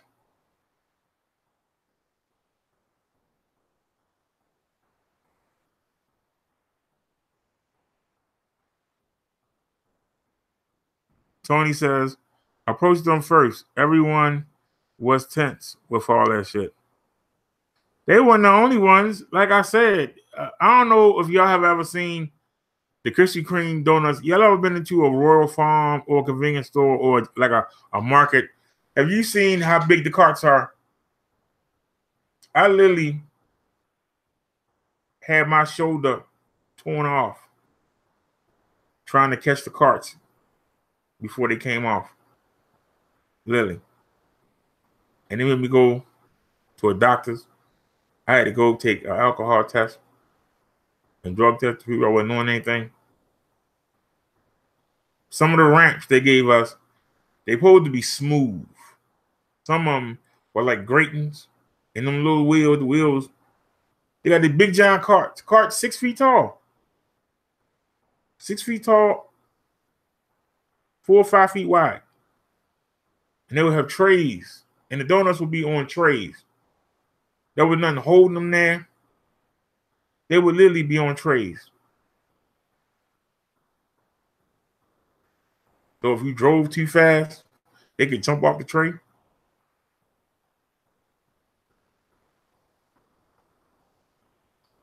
And you had to tie them down. You untie them, you wheel them down off the truck. Then you wheel them into the store. An employee was to come over there and check them in. So you got to check out how many old donuts you got. And you can take them and throw them in a bag. And you can I used to throw them away. Right in the dumpster. But then some idiot got caught stealing them. You can check all this out. Some idiot got caught stealing them and somebody got sick. because people were selling them. People got sick and they sued. So then they came with the new law. You got to bring each of them back, and somebody has to come out and count each donut to make sure that whatever the return said you're supposed to have. That added an extra 2 hours onto the job. So a lot of people quit. Because it was too much. Driving all night. Dealing with these heavy carts. You got to wheel them in. You got to wait for an employee to come over and count. If it's only one cashier in the whole store, you got to wait till the store empty out so they can come over there. They got to count each donut that's going back that wasn't sold the day before. And then you got to take that old cart out, put it on, tie it back down. And then you got to make sure that it's counted when you get back. You got bees, you got flies, you got gnats, because they donuts.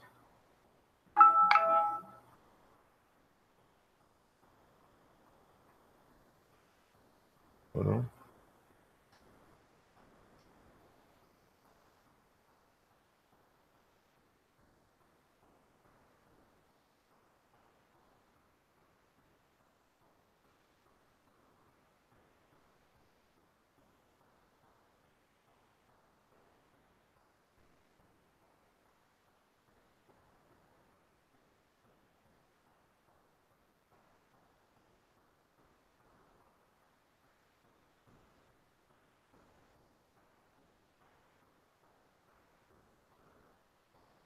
Beautiful picture. Absolutely beautiful.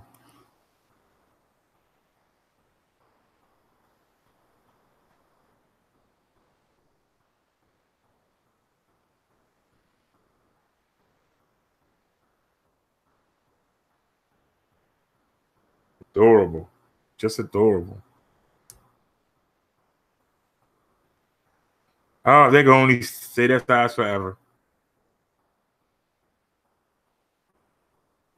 You know, it would be fair to the child. But wouldn't it be nice if just one of them just stayed that way forever? Wouldn't it be nice? I think that's why some people like them poodles, but they stay small. They don't get bigger. They just stay small. They stay that same size. It's almost like they don't grow up. Look at this. Hangout sent responding. Come on so I can log back in.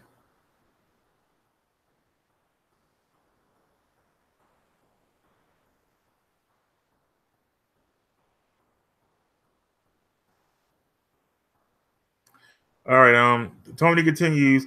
He said, how long were those guys on the run for? Oh, it was months. They actually got found at a rest stop.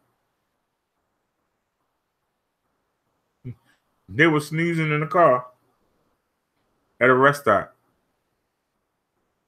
And somebody called it in. That's why I said I can guarantee you. I know who it was that called it in too. I'm not going to say the race, but you know.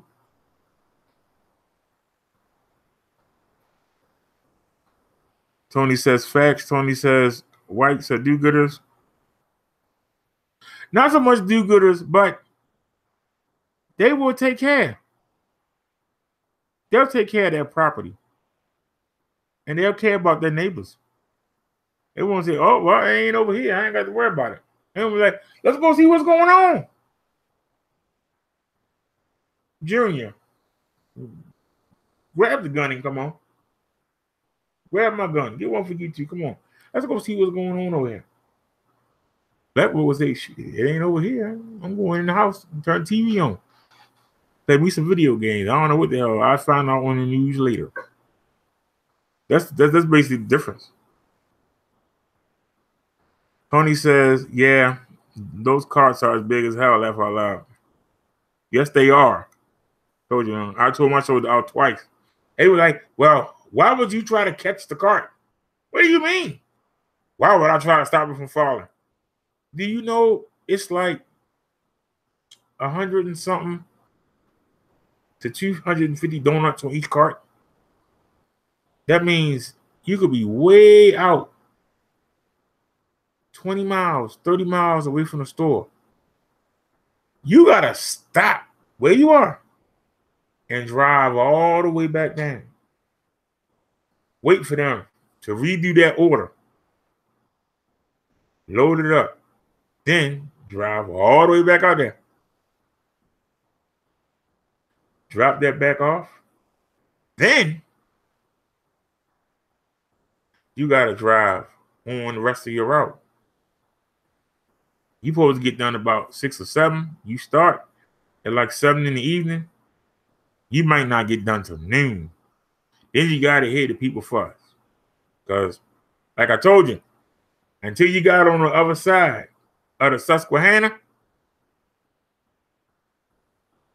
that's when you got into the problem areas. And only when you was late would you see it. What I'm supposed to do with these now? Most of my customers came here 8, 9 o'clock. They gone. I'm not going to be able to sell these. Might as well take them on back. They would say everything else they would want to say, but they can't. But you knew it. That's why you made sure you got there. So you ain't had to deal with it. You made sure you got there. Tony says, the amount of food that gets thrown away is sickening, especially in the empty bellies of this country. You don't believe it. And the sad part is, a lot of companies would like to give the food away, but if somebody gets sick, they can get sued. See, everybody doing all this suing really hurts the poor and the innocent. Because a lot of that food could go to the poor. They could donate their food to shelters. I used to work for Roy Rogers. Roy Rogers was the most liberal company I've ever worked for when it comes to their food. You could not come to my house and not find no Roy Rogers food in my refrigerator. They let you take home. McDonald's won't let you do it. Burger King won't let you do it. Wendy's won't let you do it. Popeyes won't let you do it. I'm telling you, if you work for Roy Rogers, when they were selling that chicken, man, that's all I eat. I ain't had to buy food. I ate on the job. How could you not? I was making my $3.85 an hour. That money wasn't spent on food. How you think I got big? We ate chicken until it came out our ears. There was some roast beef sandwiches left over. Bring them home. There was some burgers left over. Bring them home. Shoot. Never stole anything. But this was stuff you were going to throw away. Why would you throw it away? Take it home and eat it. But because of the lawsuits people are giving out now, they can't give it. I love it. Took some of that food and took it and gave it to a local shelter, give it to a church. But if somebody gets sick, they're going to sue the company. Then I'm going to lose my job. So, I took it home and ate it. Shoot. Mandy said those guys terrorized the country. Yes, they did. And if somebody that had to work in the area they were shooting in, it was very scary. I was nervous everywhere I went, but I had a job to do. Sometimes you can't be nervous, Tony said, yeah, that was messed up. Tony says, laugh out loud. White people called it in. I'll put money on it. I will too. Mandy said he was going to kill his ex-wife, right? Laugh out loud. Tony says they will be they would have more be pissed at you if you didn't catch that cart, you costing them money. Well, the thing is that, have y'all ever seen the donut process? It doesn't cost them much to make a donut. If you can buy a donut for $1.09, it only takes them about 25 cents to make it. So they would take that loss, but to not get it out will be an even bigger loss. Because if that cart you got has $40, $50, maybe $100 worth of donuts on there, they'll take that small loss as long as the customer's satisfied. They'll take that loss. That'd just be like if you had corner store and y'all, sold snowballs, and your niece came in there with 3 of her friends, and you gave them all snowballs for free. It will be a loss. But when those friends, when they go outside and all the neighborhood kids see them eating it, they gonna run in there. They're gonna run in there and buy. Especially in our community, we can't stand to see somebody have we don't have. We either gonna beat them up and take it, or we're gonna go in there and buy our own. So, and then they're gonna come back. If they're good, they're gonna say, "This is good. I'm probably back tomorrow." And so, sometimes taking a loss can bring you back more money. So, you shouldn't mind taking a small loss.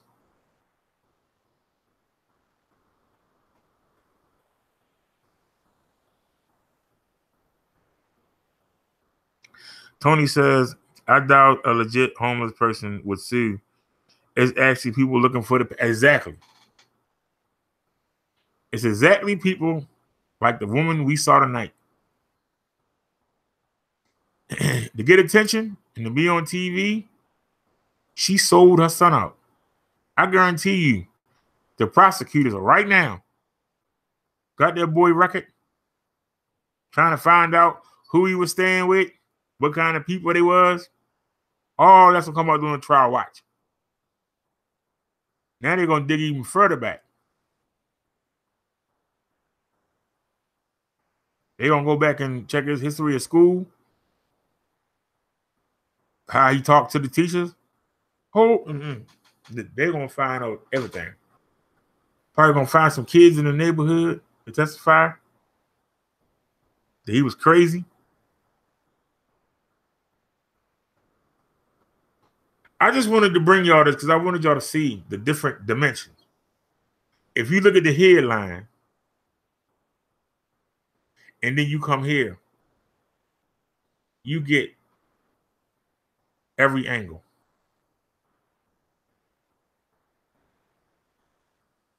Tony says they're going to get all kinds of dirt on them.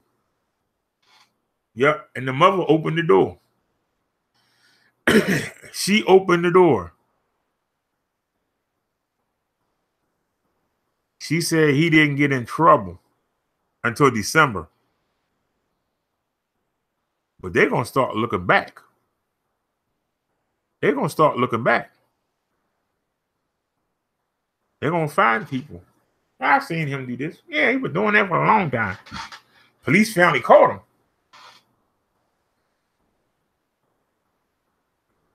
Yeah, they finally caught him.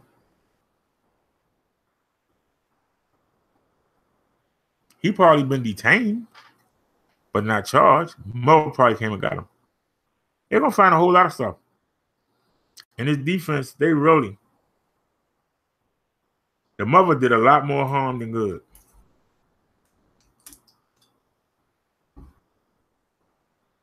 But they need the prosecutors to release that body cam footage. Like the body cam footage that we watched yesterday.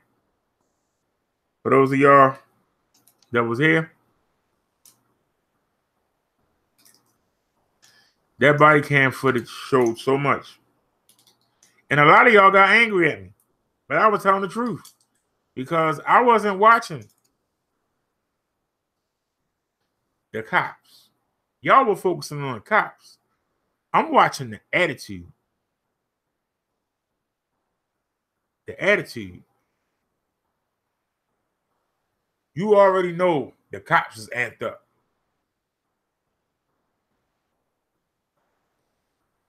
You had a cop standing outside waiting. He didn't know if one person was coming out, if 2, 3, or 4 people was going to come out that door. A cop for once was there while crime was being done. Not after the crime. They were there while it was being done. It's actually good police work. But the crime that was being done was small. Minuscule. The man was parked in 2 and a little bit of 3 handicap places. It's illegal to park in a handicap place. It's morally wrong to park in a handicap spot. Was there anybody handicapped there that was inconvenienced? No. But that ain't the point. The point is, it's a moral rule that you don't park in the handicap spot. People kept ignoring that, so then they had to make it a law that you can't park in the handicap spot. Here in Maryland, depending on where you are, I've seen some spots where it's a $300 ticket if you park there. I've seen some spots where it's $110. I think the sign said $110. So you figure if he took up 2 spots, some say that he was in part of a third. But let's just go with the 2. You're looking at a $200 and something ticket. This man is worth millions of dollars. He's a basketball player. He's worth millions of dollars. That $200 ticket should not have led to him getting tased. Even if he sued and say he get $500,000 from that city, he's worth millions of dollars. I don't want to get tased. I don't want to risk my basketball career being over for a $200 ticket.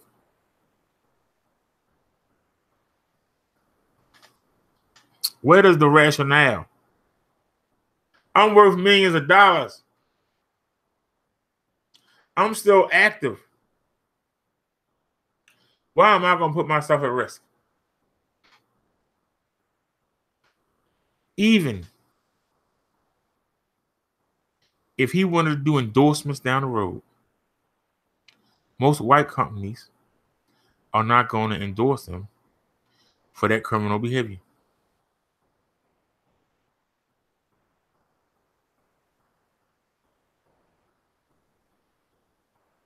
Because he committed a crime.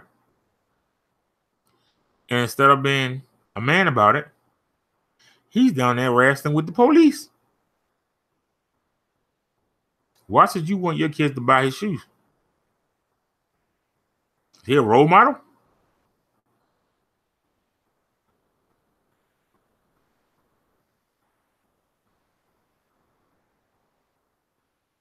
Don't touch me. Why are you trying to put your hands on me? That's what you want to represent your company? I'm just asking.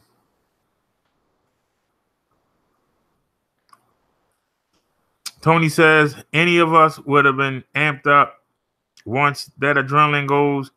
Anytime, anything can pop off. Tony says, exactly typical selfish American attitude, taking a spot where a real handy can need it. Athletes are known for having very low IQs. But Tony, I'm trying to hammer home the point. And a lot of viewers left when I said it.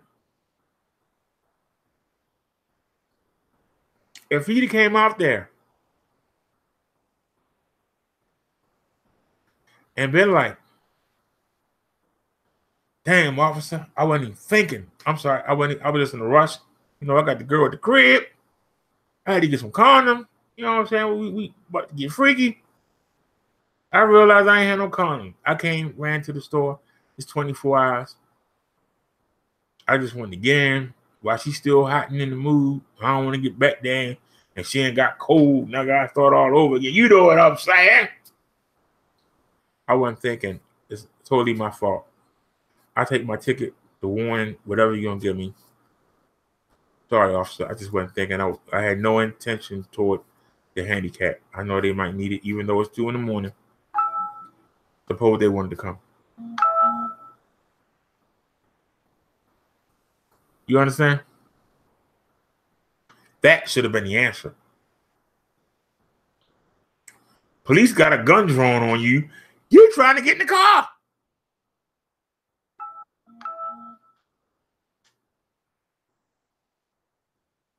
Yeah, you do have a zoo, Mandy. Whoa.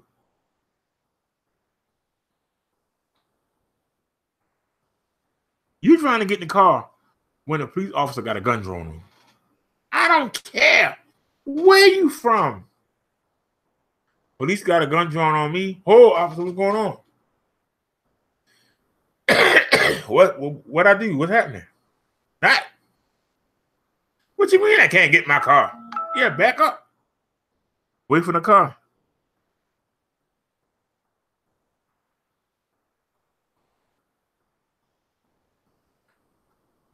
Hold on a sec, y'all. See if Mandy sent us some more pictures of the show.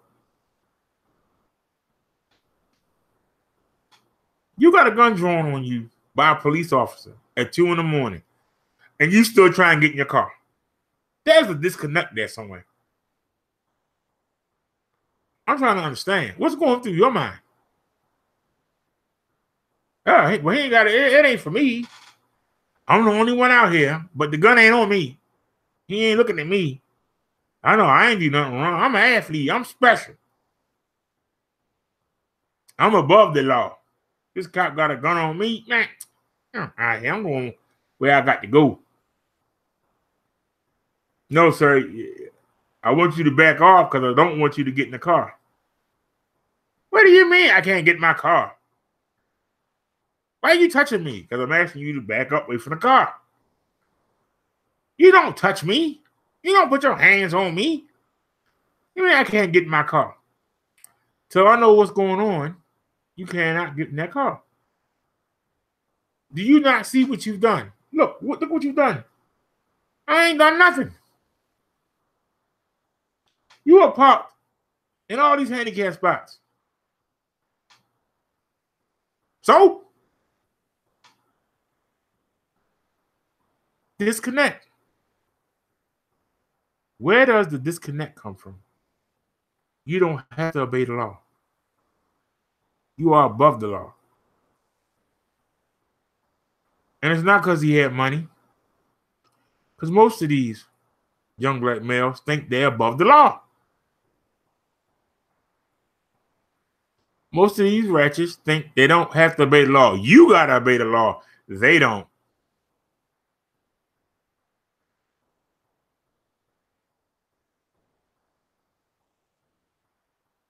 When the other officers get there, instead of him saying, can y'all please write me my ticket so I can go? I know I made a mistake. All this ain't necessary.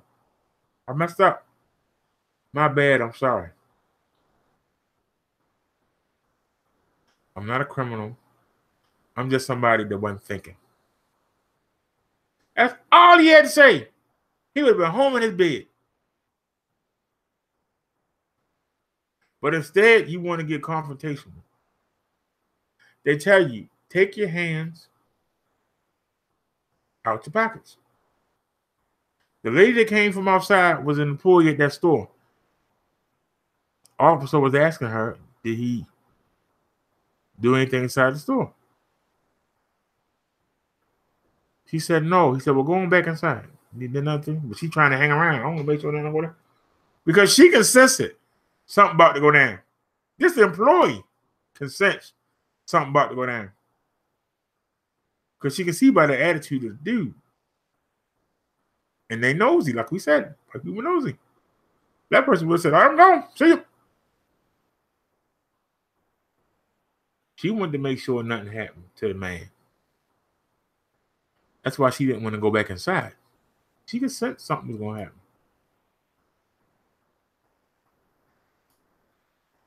Because it's a simple.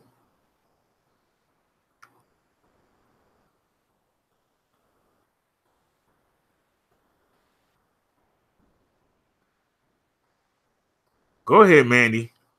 Hey. What happened?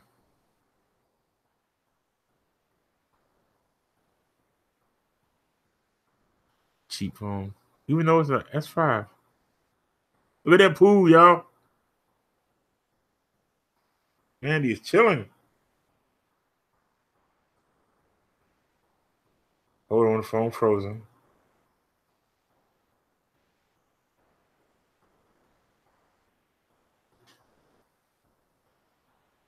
Don't y'all wish y'all had a pool like that? Pooch sleeping by the pool. She says she has 4 dogs. The weather here has been hotter than Hades. You don't have to show them, but you can. I already did. I'm glad you don't mind. She's sending something now, y'all. He said if he ever come in Texas, you got to swing by. I don't know. I'm scared of Texas.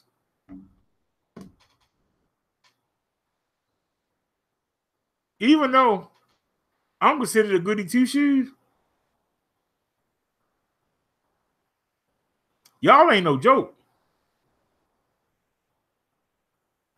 Say you was in a store and you had an arm full of stuff, right? You just picked up something and you got a text message.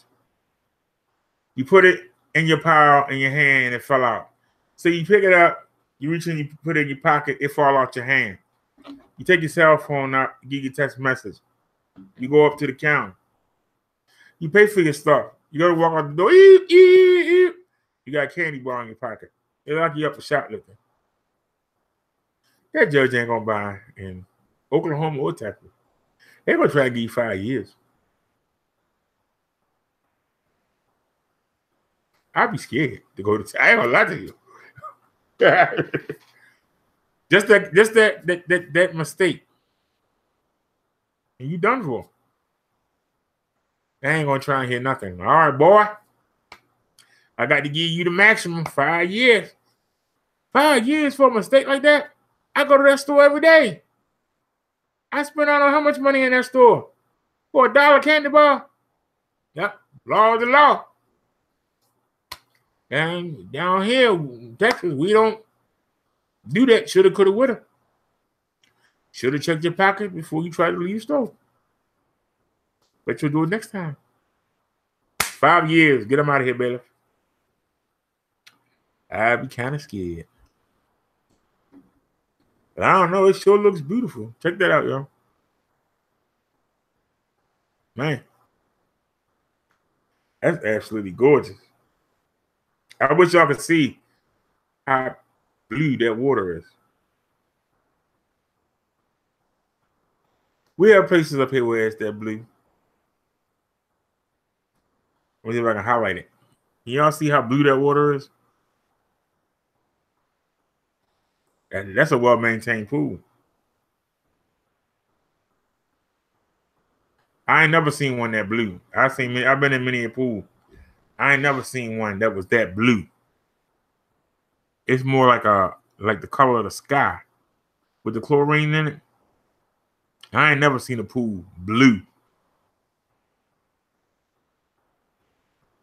I made to ask her, did they use some extra chemical to make the color look that blue? I mean, it looked blue like he was in the Bahamas somewhere.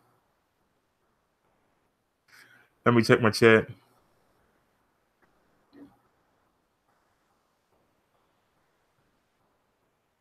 Tony says athletes are known for having very low IQs. Tony says you're right. It shouldn't have turned into that. Something small turned into something big.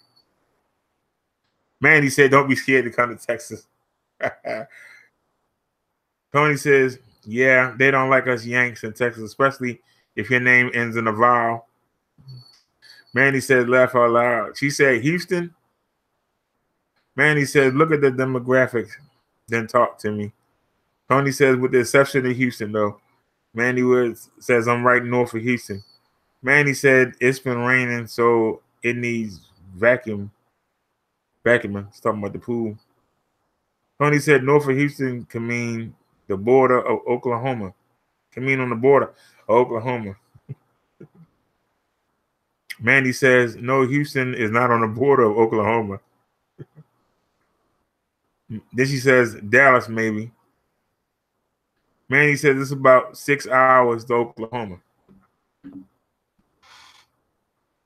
Personally, I know I can survive anywhere. It's about survival. And I'm wondering why they won't release the body cam footage. I'm still wondering. Is it because if that officer was opening fire on that Jeep walking dead ahead, is the jury going to be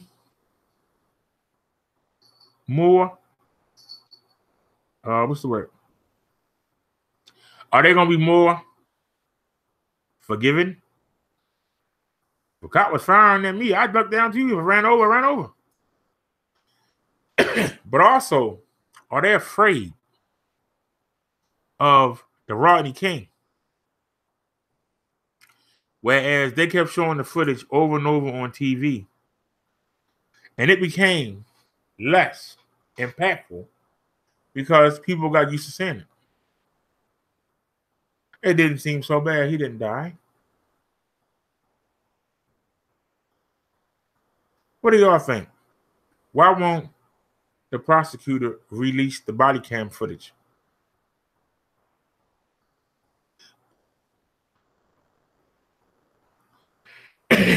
Mandy says, yeah, you're a good guy, have manners. Tony says, no, F that, Texas is hot as F. Stay in the Northeast. We got all 4 seasons. Mandy says, yeah, maybe they should show if the Jeep run her over.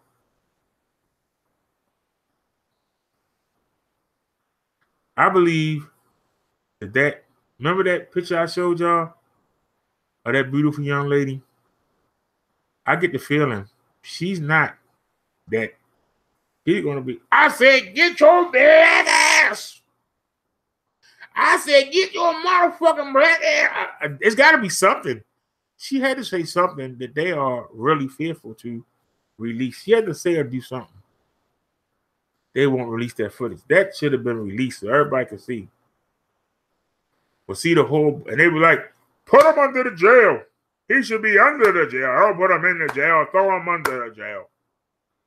Get the death penalty right there. How could you run that beautiful young lady over like that? Why would they not want that impact from the community?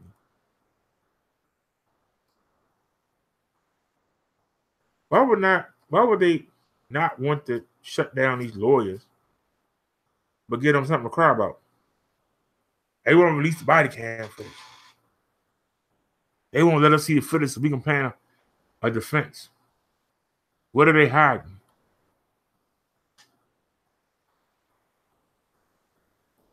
Mandy says, yeah, maybe they should show it till the Jeep run her over. Mandy said, and yes, it's too damn hot here. Mandy says, well, they got to release it in court.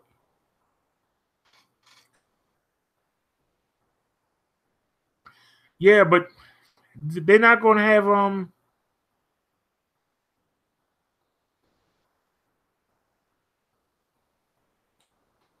whether he got scared and ducked down and just hit put his foot at the gas, and he realized that he ran her over. He said, I guess I better keep going.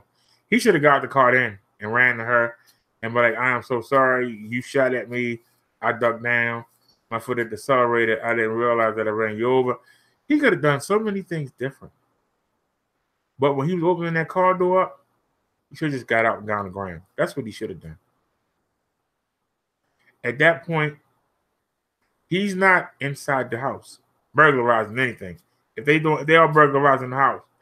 He's not in the house. All he's doing is sitting in the car. He's sitting in the car of a stolen vehicle. His lawyer could have argued that he probably would have got a year and a half, and been back on the street. Now, he's not going to see street till he's 50-something years old, if he's lucky. Because the police department might keep sending representatives to his hearing. Her family might keep sending representatives to his parole hearing. He's going to do that sentence, whatever he gets. He's going to do it all. Unless there's something in that body cam footage that makes that officer look totally crazy coming at him, that's the only way he's not going to do at least 40 to 50 years. That's the only way. What's your take on it? Let me go to my chat.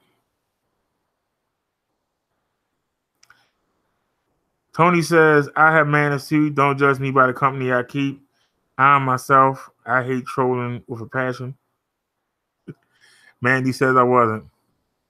Tony, you've been commenting, and I have been reading every one of your comments, minus the curse words. I've been reading every one of your comments.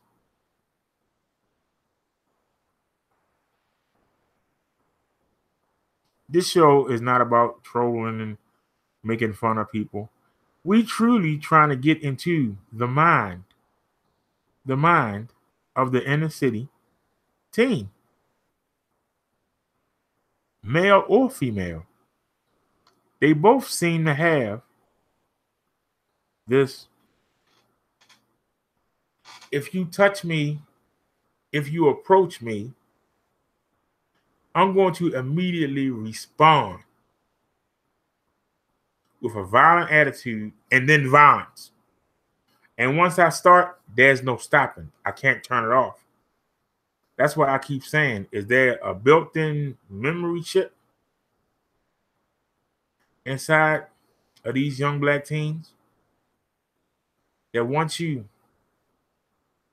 accost them, whether friend or foe, the chip goes off and they go into defense mode. Instead of being receiving, they are defensive. Any of you have ever taught in the inner city public school, you've been in the school. You just try to approach a team. What do you want? What are you talking to me for? It's like it's automatic. It's like a defense mechanism. But where does it come from is what I'm asking. Where does it come from?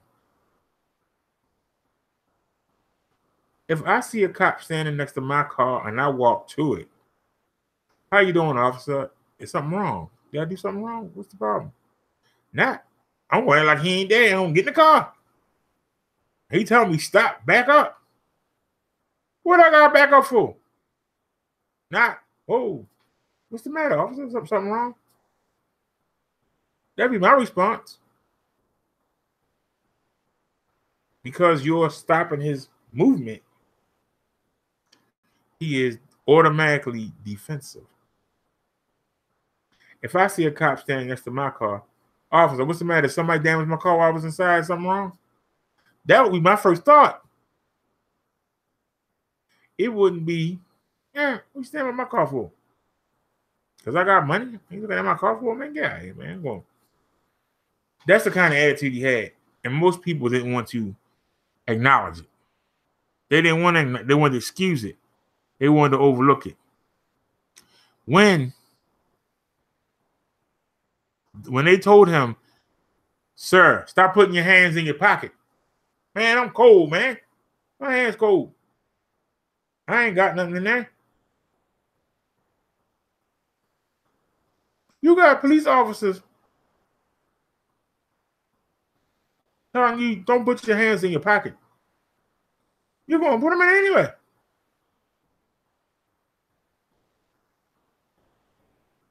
When they try to take your hands out your pocket, you start wrestling with them. See, that's what the people, because he wasn't swinging, see,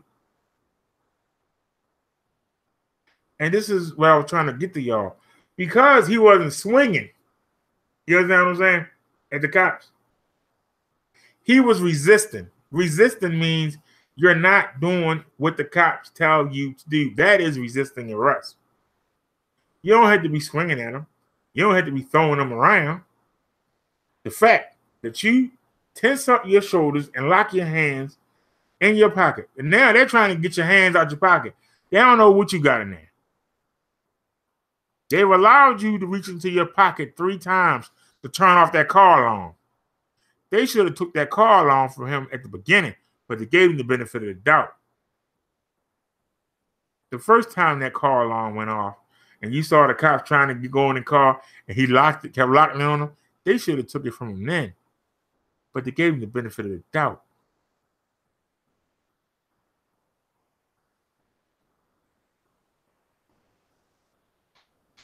But because the crime that was committed was not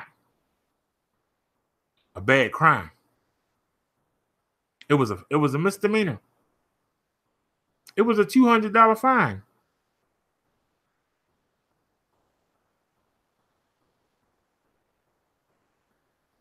They know they're going to search the car. They know they're going to, hopefully they can find something in there. If they can't, they got to give him a ticket and send him on his way.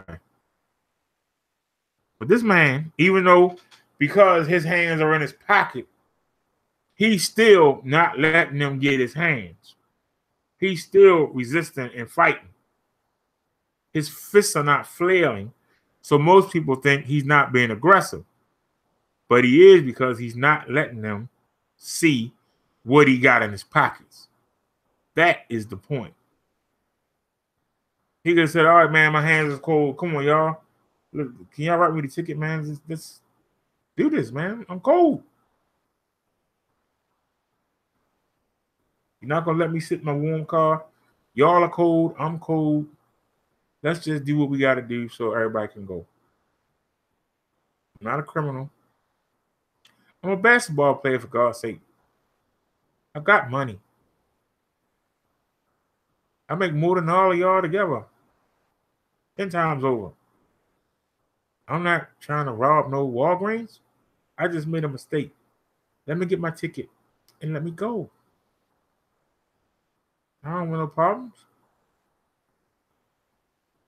Why is that so hard for these young teens? The lady told him to get out the car. Talking about the 16-year-old. He partially opened the door while he didn't get out. Well, what am I get out for, man? I ain't done nothing wrong. This cop got this gun coming at me for. She's wrong. I'm not wrong. She's wrong.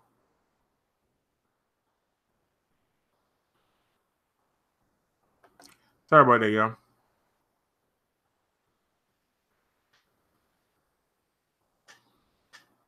I told you I downgraded this to 8.0 Windows 8 from 10. Maybe we think a computer can't handle 10. And it offered me an update to 8.1. So I took it. And guess what? It keep telling me the product key is wrong. But why would you offer me something and not give me the product key? Why would Windows offer me an update and not give me the product key? They think that I'm going to pay. I didn't pay to go to 10.1. Why the heck would I pay for 8.1? Just common sense question. If I didn't pay for 10.1, why am I going to pay for 8.1? Why aren't they offering me to go back to 10 where I had a product key at? How do I go back?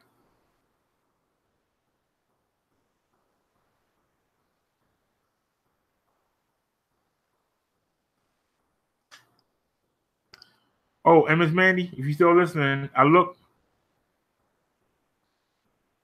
online and I found an 8 gigabyte, 2-core, 300 processor speed, Windows 10. We're going to have to wait. $10 off.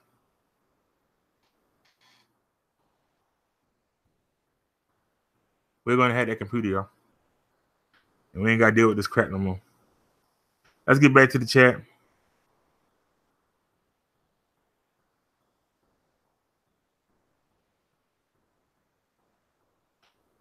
Tony says, I know I was here a few times in the beginning. I was contributing to the dialogue in the chat. Tony says it comes from his upbringing. No disciplinary code in the crib.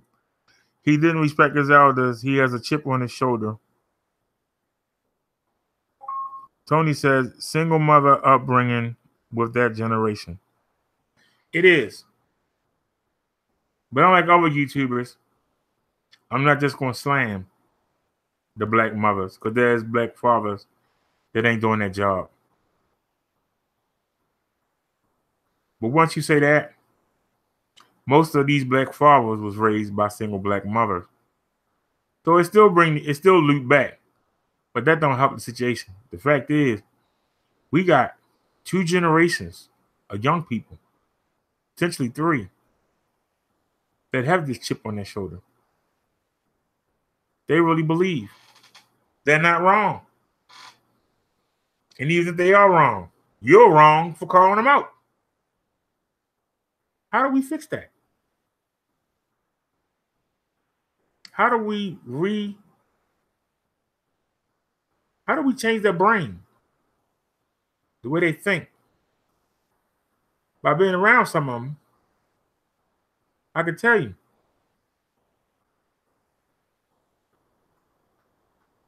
You got to show them that they're wrong. You got to show them that their actions are not sensible. You have to show them. But we don't want to. We too busy. We don't want to be bothered. You have to show them a different way. In the many jobs that I've worked, I've had to come in and prove that I could do the job. Some would say, you're a nerd. You won't fit in this neighborhood. I don't know if I trust you to deliver my products. I don't know if I trust you to guard my store. You don't look tough enough. And I would say to them, what do you mean by tough? Walking around, acting ignorant, acting like I don't care if the world ends today. That's what you call tough? If that's your definition of tough, then that's not me. But if you want somebody, we're going to use his thought process, his sense of logic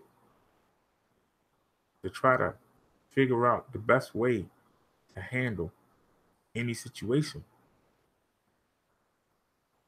without nobody getting hurt.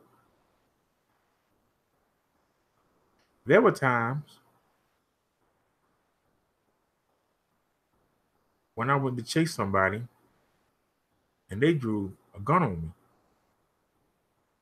Do you think I was going to sit there and get shot over a freaking candy bar? I went back and paid for it. Shit, this broke more of my damn life.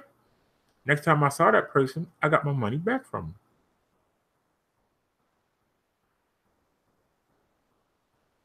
But at that moment, was it worth me getting shot over a friggin' candy bar that I didn't even own?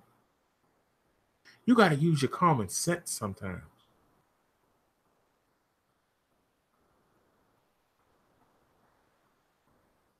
There were times I chased somebody over a soda and they pulled out a knife and I pulled out a knife.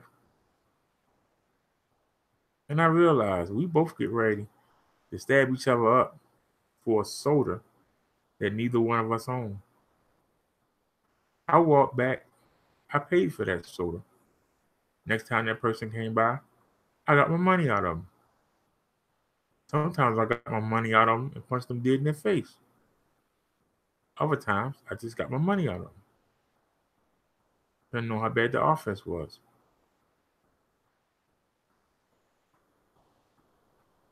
But the point of the matter was,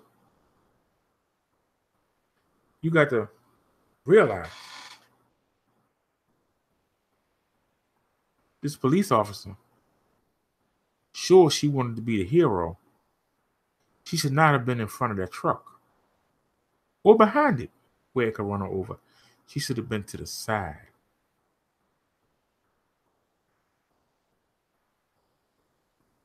You got to use your own common sense. That boy sitting in that car bothering nobody was not worth her getting run over. He had somebody hostage in there. He was beating somebody in there. He was raping somebody in there. Then yes.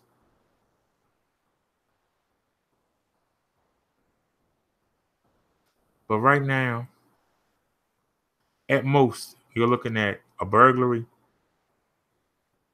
You're looking at a car. Whoever car that was, the boy been riding in it all day. For him to be in it for a few more minutes till your backup come was not going to hurt the owner of that car. The boys in the house, they were burglarizing the house. People had insurance on the things in that house. A few more minutes was not going to hurt them boys being in that house. You got to put yourself and your family first. Your safety and the safety of others. Suppose she had shot the boy. Can you imagine the outrage? If this female cop had shot that boy in his head and he wasn't doing nothing but sitting in the car. Could you imagine the Al Sharptons and the Reverend Jesse Jacksons and everybody going all over? Goddamn racist Baltimore County police. Do you understand? There are different dimensions to this case. That's why I won't let it go. There are lessons here for us to learn. If she had shot that young boy and all he was doing was sitting in the car, can you imagine the uproar? Could you imagine the riots that would have been out there? There would have been riots. You shot a 16-year-old boy in his head because he was sitting in the daggone car. You imagine the uproar. You imagine the rioting that would have occurred.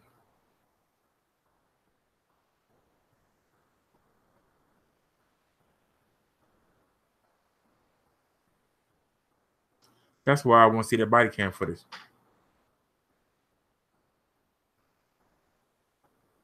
And they won't release it because there must be something on there that will cause riots to happen. She obviously did something they wasn't supposed to do.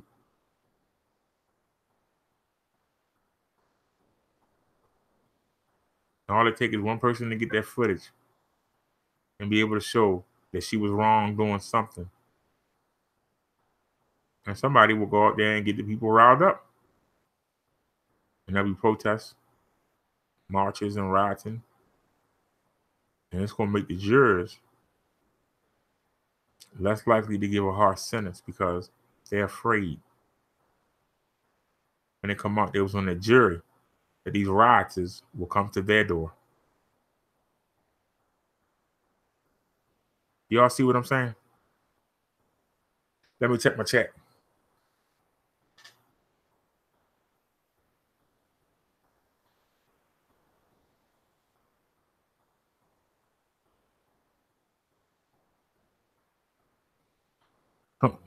Tony says, all right, y'all, got to hit the sack. I'm not computer savvy, plus the 145 alarm on the East Coast. Tony says, yup, it's a continuous cycle. Those old school grandmas are pretty much extinct. You don't see grandmas wearing their crowns on Sunday mornings anymore. No, Tony, because they turned the crowns in for the crowns they could give you at the club. There are grandmas that go club hopping.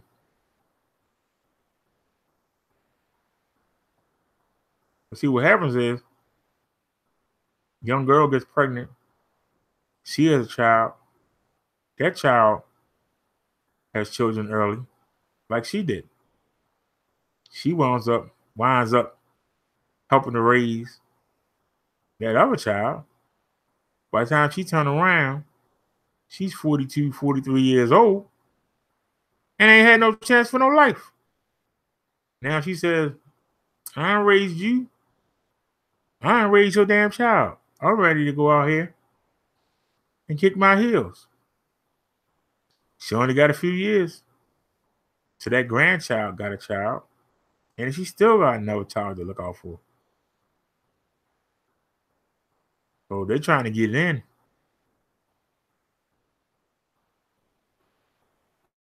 All we want to do is party and dance, smoke weed, drink, have a good time. That's what they want to do.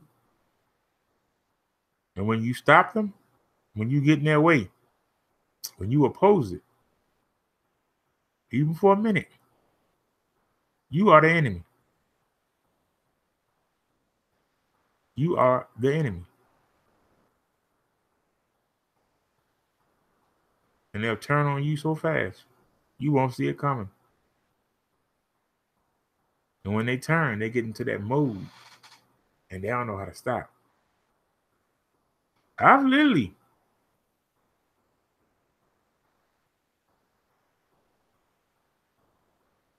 picked somebody up, slammed them on the ground, sat on top of them. Every time they thought they knew the police was coming, every time they thought they heard a siren, they were re-energized and we had to fight all over again.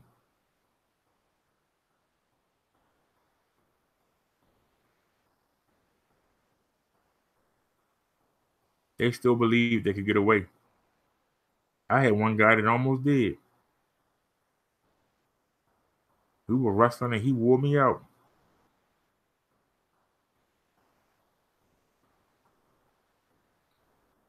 I was holding on to him as long as I could.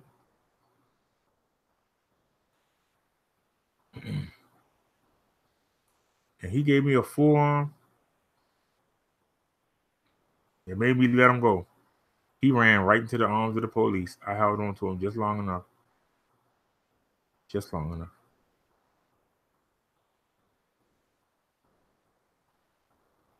Nobody likes to fight. But they will. They'll fight to the last breath. Later on, we found out they got their meth. People on that meth, they don't feel nothing. They don't sleep. The bikers use meth. That's how they can do all them long biker trips.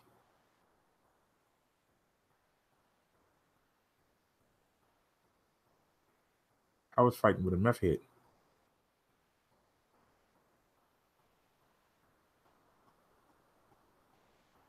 And it was by the grace that I held on.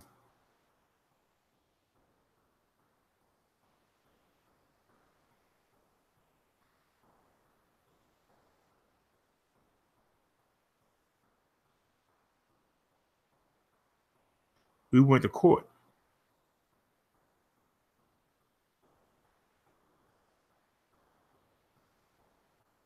Now, because of the injuries that I gave to him, they only gave him, he had to stay away from the store for 2 years. And he came back to the store 2 years later. And I started not to wait on him. I said, you know what? Because now I'm on the other side of the counter. I wasn't out there on the floor.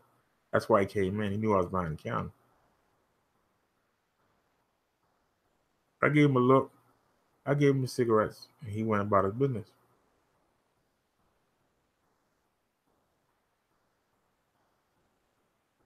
But I only tell you that story. I would have never came back to that store. If you had to beat me to the point that I had lumps in my head, I would have never came back to that store. especially I know I was wrong, I would have never came back to the store. But that shows you they believe it's their neighborhood, it's their block, it's their stores. They believe they own it, even though they ain't got a deed to nothing, not even a place where they lay their head. They believe it's theirs. Why would you go back to a place where you know you messed up? Where everybody know you got beat down to the point that you had lumps in your head. I had to work the rest of that shift with his blood. They had to give me a new uniform because blood don't wash out really good.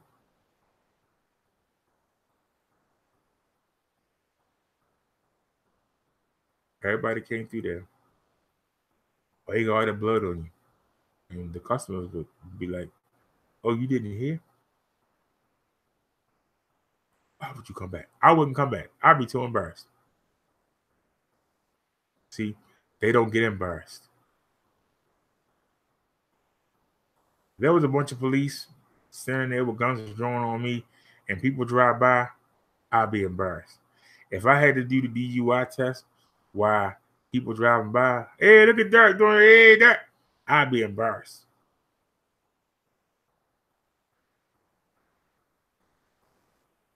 These teenagers want attention. They be like, yeah, showtime. They're not embarrassed. Why? I would be embarrassed to be taking the drug test. Every time a car drive by, I would put my head down. These kids look up to see if somebody know, hey, yo. Who's raising them? Who's teaching them that? Why are we not holding them accountable? Why we got a mother on TV tonight talking about how I did all I could. It's a system fault. I did everything I could. Well, everybody else, kid ain't ran over a daggone police officer. So obviously you did something wrong. I'm totally in the right. I was a good mother. To the point I didn't even want him in my house. You raise a child that you don't want in your house. But he's a good child and you're a good mother. You know how dumb that sounds? Prosecutors are going to tear you up when you get on the stand. You better not get on the stand for your son. They're going to tear you up. They're going to rip you a new hole on that stand. You get up there with that attitude. It ain't my fault. It's a system fault. They should have kept him locked up. What they keep trying to send him home for? Y'all don't see. I'm trying to show you the inner workings. Stuff that most people gloss over. I'm trying to hit at. I'm trying to make y'all understand. There's a problem there. A problem nobody wants to deal with. Oh, don't worry about it. Just lock them up and throw away the key. And then we got to wait for the next one. Will it be the next school shooting? Will there be some more shot?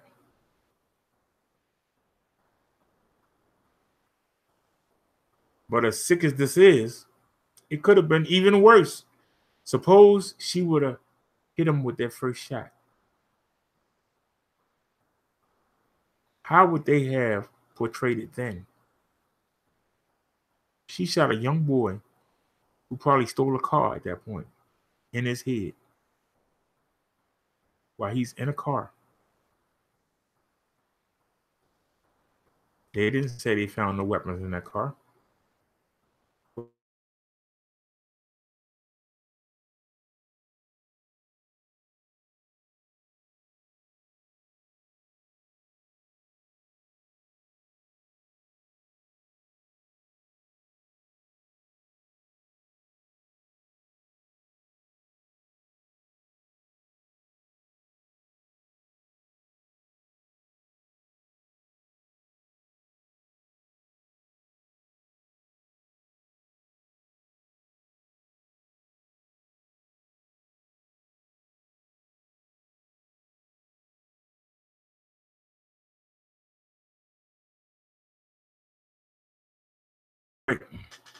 Anybody got any comments?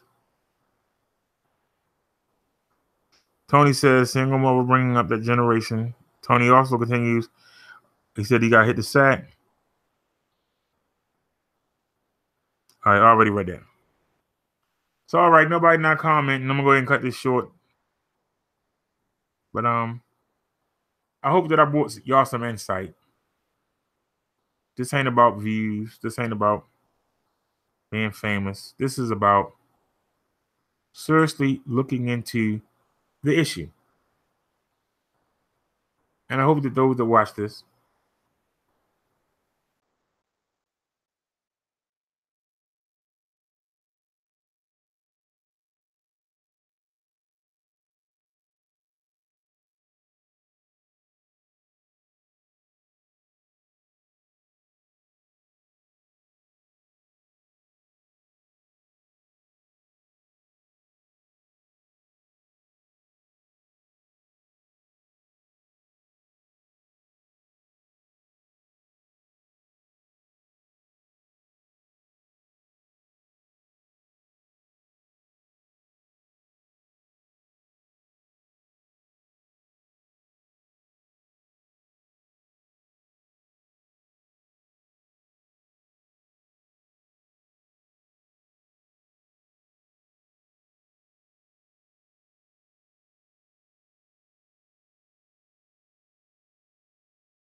Yep, and we lost some viewers. I knew it. This computer is a piece of dookie. I might just go ahead and order that one. I was going to wait. I'm going to go ahead and order it. I just don't like not using Prime. With Prime, I can guarantee you I'll be out there waiting because I don't know when he get within 4 blocks that he's coming. And I can be out there waiting. If it come UPS or come USPS, unless the shipping is correct, there's no guarantee. That means I'm going to have to sit out there every day and probably do a live every day while I'm out there waiting. But this computer's had it. That we know. This computer's shot. It's had it.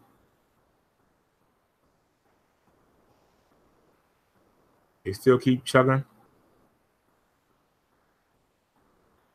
But this is inexcusable. We're not putting no stress on it. We're not running no hard programs. We just talking.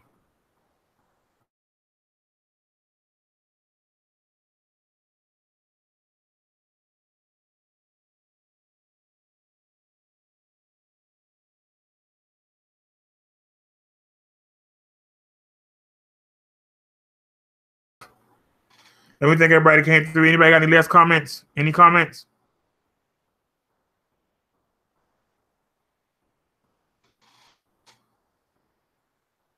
Any last comments?